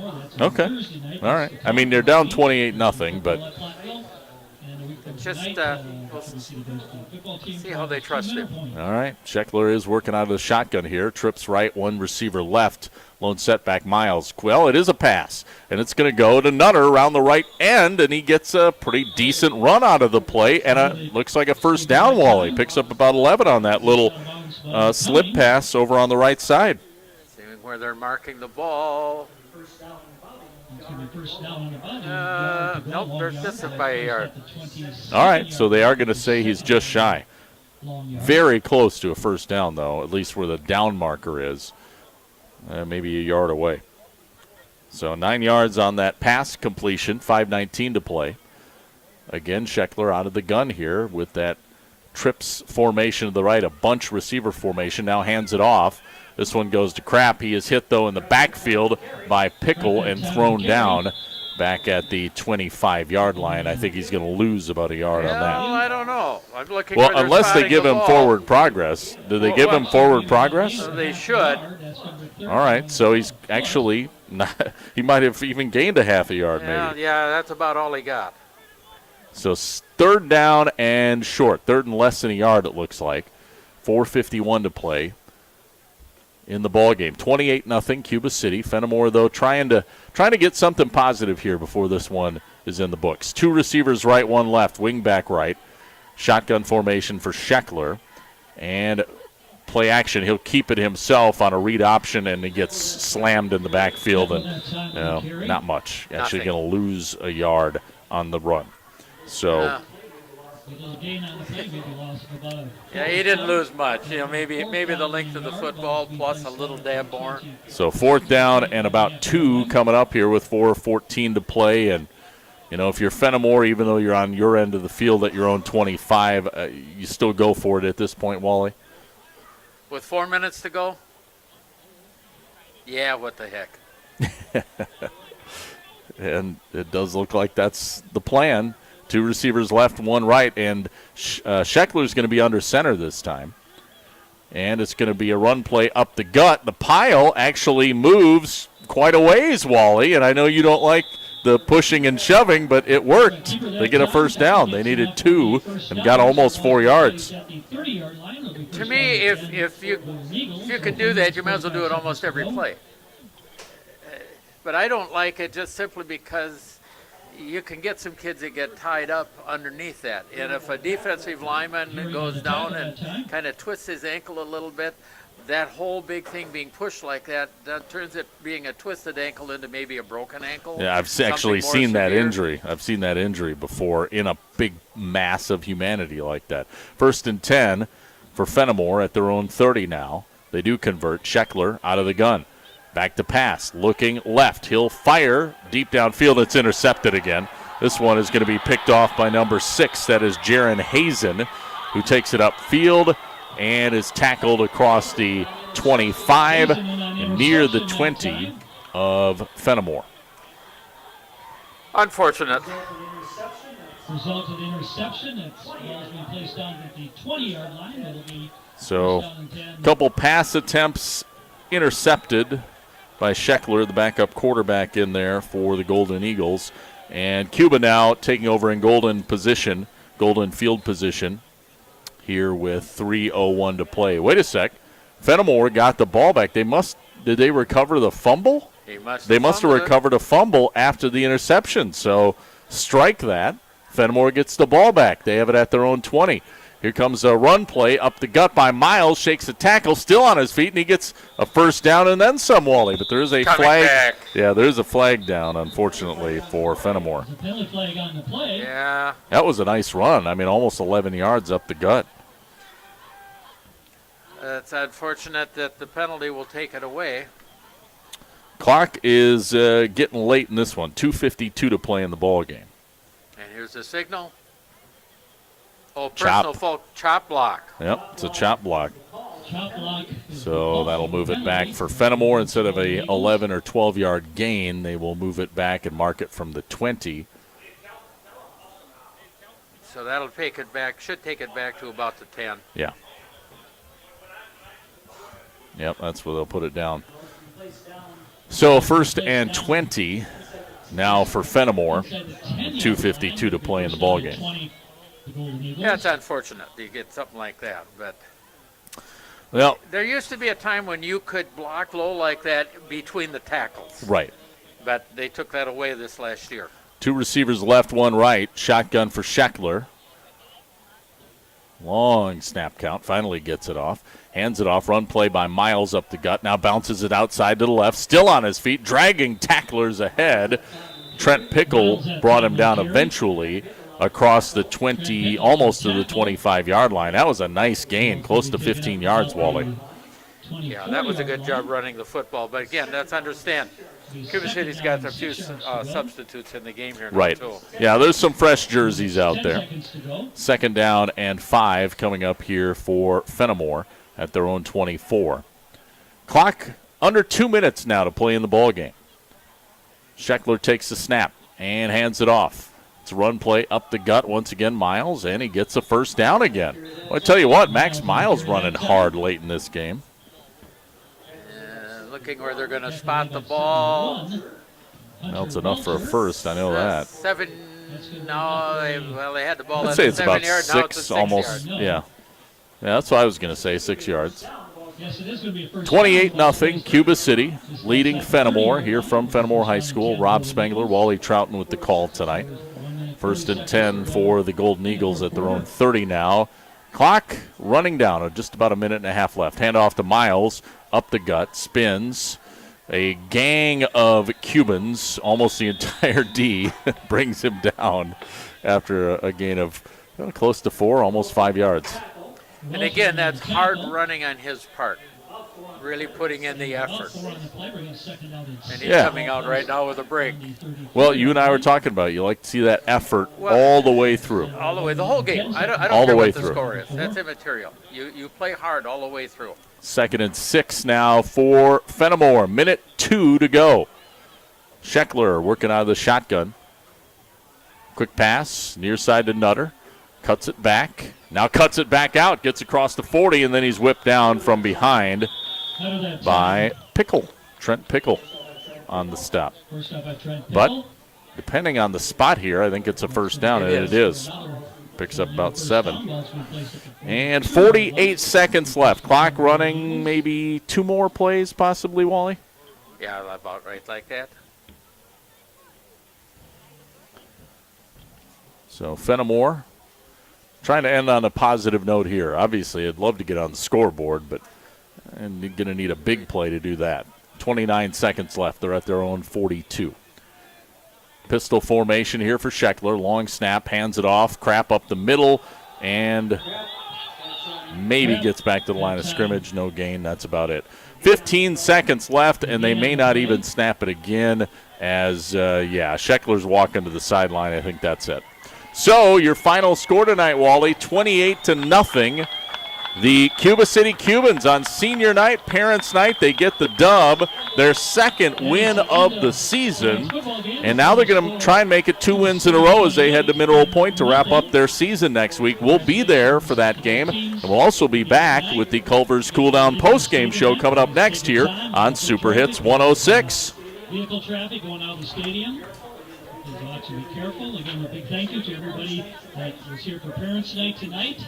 And again, Cuba City travels to Mineral Point next week.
So, what's the asking price on these houses? You'd probably be more comfortable living somewhere else. How long is the lease? Sure, you can afford to live here, but... How about the schools? We have twins. This neighborhood probably wouldn't be right for your kids. If a real estate or rental agent says anything like this, you are being discriminated against, and it is illegal. If you experience housing discrimination, go to HUD.gov/fair housing and report it. Fair housing. The law is on your side. A message from HUD in partnership with the National Fair Housing Alliance. I'm Dr. Miller, a dentist and a volunteer for Dental Lifeline Network. DLN is a nonprofit that has helped me literally change the lives of people in my community through the Donated Dental Services program. DLN asks dentists to volunteer to see just one of the many patients in need each year. If you're a dentist or know a dentist, please share this information. Like me, they can make a real difference in someone's life. DLN makes it easy. Go to willyouseeone.org to learn more. That's willyouseeone.org. Hello, my name is Andrea Dalzell, and I've been using a wheelchair since I was 5 years old.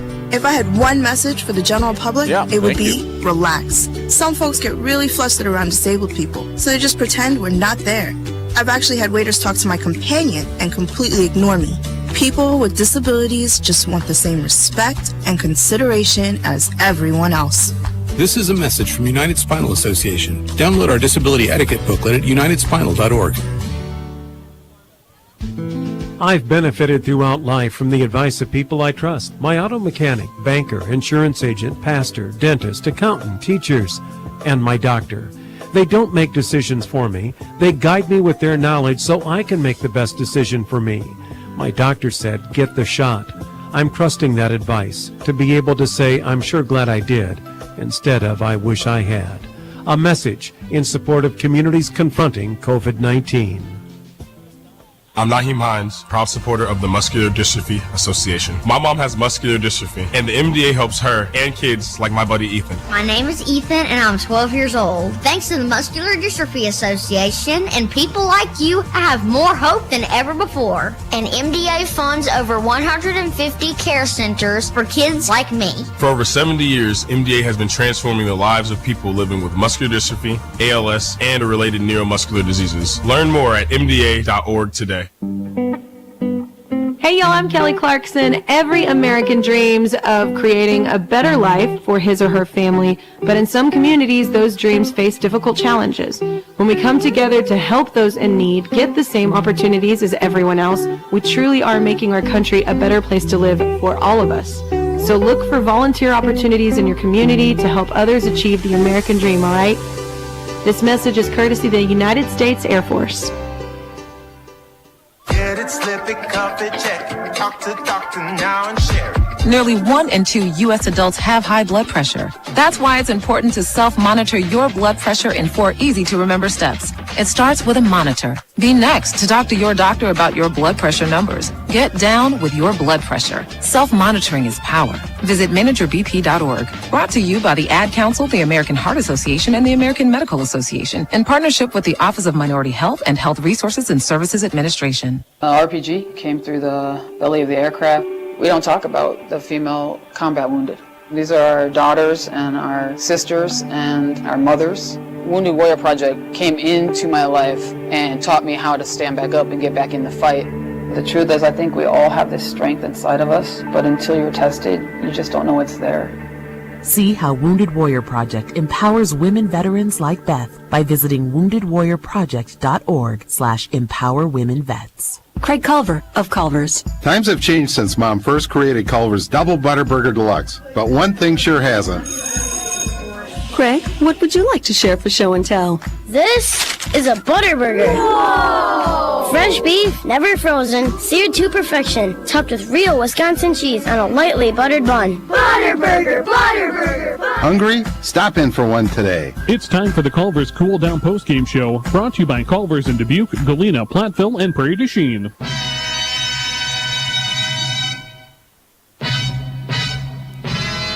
And we're back on the Culver's Cool Down post-game show. Not a whole lot of time to cool down tonight as it is chilly out there as we wrap this one up. The overnight low going to drop down into the 20s. Supposedly. Rob Spangler, Wally Troughton, our final tonight on the Culver's Cool Down post-game show. 28-0, Cuba City over Fennimore in, I guess, what turned out to be kind of a dominant win. This was a tight game, though. 14-0 at halftime, Wally, and then just Cuba City eventually just kind of put this thing out of reach, didn't they? It was 14-0 and 14-0, Yeah. half to half. Yeah, right. So, And Fennimore, unfortunately, could not get on the scoreboard tonight for their sake. Coming up on our post-game show, we're going to have our drive of the game, also our turning point of the game, and our scrapper of the game, all coming up in moments. We do want to thank some of our sponsors, though. Grant Regional Health Center, their ortho team, Dr. Brad Binsfeld and Nate Stocco, PAC, provides exceptional care for sports-related injuries. Grant Regional Health Center, experience the difference. Also, Claire Bank, 8 convenient locations in southwest Wisconsin, proudly supporting the area's high school sports teams. Claire Bank, where they say we can do that. Member FDIC and an equal housing lender. Our game brought to you by these fine sponsors. In addition, Krantz Auto Parts, LLC, and Hardware Hank of Fennimore. See Robert Krantz and the crew at your local CarQuest. Hardware Hank open 7:30 to 6 Monday through Friday. Saturdays 8 to noon. Krantz Auto Parts and Hardware Hank in Fennimore. Well, Wally, let's take a look inside the numbers. What do you got? We'll go through this real quick. For Fennimore, Ian Kraft carried the ball 4 times, got 0 yards in the end. Brent Birchman had 1 carry for 4 yards. Our quarterback, Tristan Stout, had 6 carries for -4. That sack that took that all away. Ethan Scheckler, 7 carries for 11 yards. And Max Miles, 7 carries for 72 yards. That's 25 rushing plays for 83 yards. Ethan Scheckler, his time at quarterback tonight was very okay at best. I'm going to be not going to say bad. He threw the ball 4 times, completed 2. Unfortunately, he completed 2 others To the other team. Yeah. But he did get 17 yards. Tristan Stite had 20 passes, completed 13 for 54 yards. Total offense, 49 plays, 154 yards is what I have. For Cuba City, Tyson Richard ran the ball twice, got 11 yards. Darian Cummings carried the ball 6 times for 56 yards. Trent Pickle, okay, he got everything else, pretty much. 24 carries, 105 yards. Wow. That's 32 rushes total for 172 yards. And Tyson Richard put the ball up 13 times. This isn't exactly what you'd call a great night either. I mean, he did only complete 3, but he got 72 yards. Right. So that's not bad for just 3 completions. Yeah. That's a total of 45 offensive plays, 244 yards of offense. That what helped the Cubans quite a bit was they did have some short field. They did. And that made a difference in that. Yep. And, speaking of that, one of those passes that was completed was a 20-yard touchdown. That's right. It was a 1-play drive to Vossen. He high-pointed it in the end zone, reeled it in for the touchdown, and they started at the 20, and then the next play threw it into the end zone for a touchdown. So you're right, that short field really helped them a lot. Let's take a look now at our drive of the game that's presented by Les Mack, Chrysler, Dodge, Jeep, and Ram. Les Mack Ford on Highway 61 North Lancaster. Custom order your new vehicle today from Les Mack, where you always get more from Les. I know you're not going to pick a 1-play drive as our drive of the game, are you? But okay. You know what? Had Fennimore come out on the other end of this, it would have been the first drive of the game. Yeah. But they didn't go anywhere after that, unfortunately. Cuba had 1 drive that was longer, and I'm trying to remember. And it seems to me, was that the drive in the second quarter? That would be. I don't remember. Let's see. Because that was that's not it. That was the 20-yard pass. Boy, I tell you what, I'm looking at their drives. They only had 1 real long drive, Wally, and they didn't score. It ended in a turnover on downs. It was an 11-play drive. They started at their own 44 and then eventually finished with a turnover on downs. But the other 3, the 4 times they scored, they were all fairly short. 3 plays, 1 play, 3 plays. 3 plays. Yeah. So the most on their scoring drives was 3 plays. Yeah. Which, of course, short field on short field. Short field. Absolutely. So I don't know. What do you want to go with for the drive of the game? I almost give it to Fennimore. They drove it further than anyone, but they turned it over on downs too. Right, and didn't come away with any points. Maybe we should go with the 1-play drive. What the heck? Yeah, why not? When ever in history are we going to go with a 1-play drive for our drive of the game? And a 20-yard touchdown. Yeah. Why not? Why not? Yeah, why not? Let's do go it. For that. All Nobody right. else does that. Yeah, we'll go Vossen's 1-play drive, 20 yards, touchdown. There you go. It's our drive of the game. How about Turning Point? Tricor. That's real easy. Okay, Tricor Turning Point. Hold on. Brought to you by your friends and family and business, and you can contact Tricor Insurance for insurance plans built for you, your family, and your business. All right, what do you got? Well, just before the 20-yard drive. Yeah. That was set up. I seem trying to say, was that I'm trying to remember what set that up. That would be. Because it wasn't a turnover. Yes, it was. Yeah, it was a punt. It was a punt. Yep. They had a nice punt return. Yep. That was the. That's it, right? That punt return. That's it. Yeah, that was the punt return by Cummings, and he brought it up all the way deep down to the 20-yard line into Fennimore territory, and then boom, next play, touchdown. Oh, I got another final on the shoebox scoreboard. Okay. Platteville 34, Poinet 7. Ooh, Hillman looking good. And we also have another final. The Lancaster Flying Arrows get a dub tonight as well. Their final, they win. Actually, you know what? That's just end of third quarter, 22-6 over Dodgeville. So apparently that's not done yet. You know, Wow. Well, we got to finish what we're on here. Otherwise, I got all kinds of questions. That conference is starting to get crazy now, too. Yes, it is. All right, scrapper of the game. Let's wrap up our scrapper. Easy. A West End Salvage scrapper of the game. Player whose hustle and scrappiness stood out, trying to lay the opponent to waste, presented by West End Salvage of Lancaster. It's the linebacker for Cuba City that kept killing Fennimore when they were trying to do anything. Yeah. What was his number? 10. Yes, Trent Pickle. That would be Pickle. Yep. I mean, the fact he rushed for 105 yards is immaterial. Yeah, right. But actually, it is the defensive side that really brings to mind. I agree. Because I thought he played very well. Made some nice splash plays in the defense. All right, we'll take one final timeout. We'll be back to wrap up the Culver's cool-down postgame next. 28-0 Cuba City over Fennimore on Super Hits 106. Victor deployed for the first time to Afghanistan in 2003. He sustained a moderate traumatic brain injury. One of the most important elements of caregiving is taking care of yourself. For many military veteran caregivers, their caregiving journey starts earlier in life and lasts longer. Visit aarp.org/caregiving for a free military veterans guide to navigate your caregiving journey and better care for your loved one and yourself. Brought to you by AARP and the Ad Council.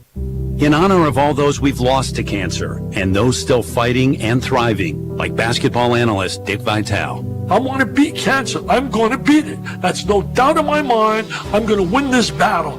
Defeating cancer will take all of us. At the V Foundation, V is for victory over cancer. V is for victory over giving up. Don't give up. Don't ever give up. Join our team in the fight against cancer at V.org. Postgame 1 minute.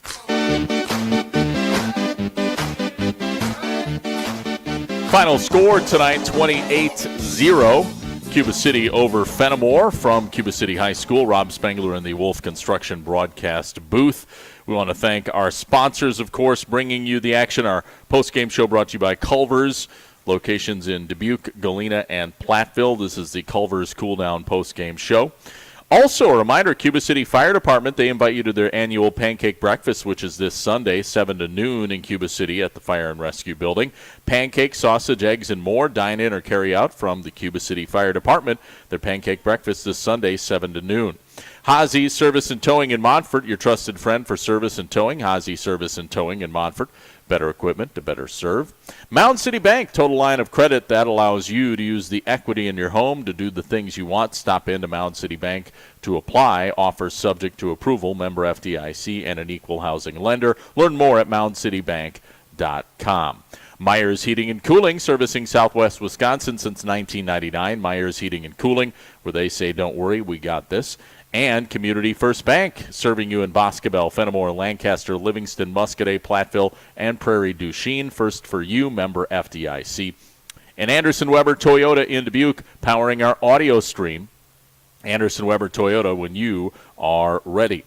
Game also brought to you by West End Salvage of Lancaster. See Junkyard Joe Krantz and West End Salvage for recycling. West End Salvage handles construction and demolition waste too. West End Salvage of Lancaster. And Vondra Ag Service, LLC. They sponsor any field goals. Unfortunately, we didn't have any of those, but we had 4 extra points. See Brady Vondra, your local Beck's Hybrids dealer in Platteville, to reach your field goals. Grant Regional Health Center, a sponsor too. Their ortho team, Dr. Brad Binsfeld and Nate Stocco, PAC, provide exceptional care for sports-related injuries. Grant Regional Health Center, experience the difference. And one more time, I want to thank Krantz Auto Parts and Hardware Hank of Fennimore. See Robert Krantz and the crew, your local CarQuest and Hardware Hank dealer, open 7:30 to 6, Monday through Friday. Saturday, 8 to noon, Krantz Auto Parts and Hardware Hank in Fennimore. Let's take a quick gander at the final scores tonight on our Shoebox scoreboard. That's presented by the Shoebox and Black Earth, the largest independent shoe store in the Midwest. So here's what we have for finals. Platteville defeats Poynette 34-7. That game over on our sister station. Also, just this final came in. Lancaster 36, Dodgeville 20. That one on our sister station, 97.7 Country, WGLR. Big upset, Potosi-Cassville defeats River Ridge. Wow, I was especially surprised at that one. I knew it would be a good game, but the final was 27-13. Potosi-Cassville knocks off River Ridge. Wow, big, what I would call upset, although, again, an even game, a good game, you would think. But congratulations, Potosi-Cassville. That was a big one. Also a final, Southwestern East Dubuque rolls over Pecatonica Argyle. 50-7 is the final score there. And do we have anything else? I think that's it. And then our final, 28-0. Of course, Cuba City knocks off Fennimore. Well, a big shout-out to the IT folks here at Cuba City High School. Our YouTube stream was down at the beginning of the game. The huddle camera, unfortunately, we couldn't get it to go, but eventually got it back up, and we were able to live stream almost the entire second half of the game, so that was good. But, of course, you could hear all of it right here on Super Hits 106, streaming worldwide at superhits106.com and also on our mobile app and on your smart speaker. So thank you for joining us that way. We do want to thank our color sponsor. That is Cuba City Family Dental and Keeler Family Dental, where colors are always bright white without putting your finances in the red. Fennimore was the white team on the field. They had white tops and pants with the maroon and gold trim, and then obviously the maroon and gold helmets. And Cuba City with their black jerseys and white pants with the yellow trim and white numbers. So, all right, well, I think I've stalled about as long as I can.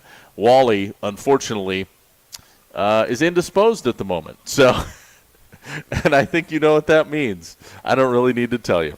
So, that'll wrap it up. We're just going to wrap it up. Our final, 28-0, because, I just don't know when he'll be back. 28-0 is our final score. Hopefully he's okay. I'll go check on him, I promise. 28-0, Cuba City over Fennimore. For Super Hits 106 KIYX, Sageville, Dubuque, I'm Rob Spengler. Have a great rest of your Friday night. This has been a Queen Bee Radio High School sports presentation. Dubuque Super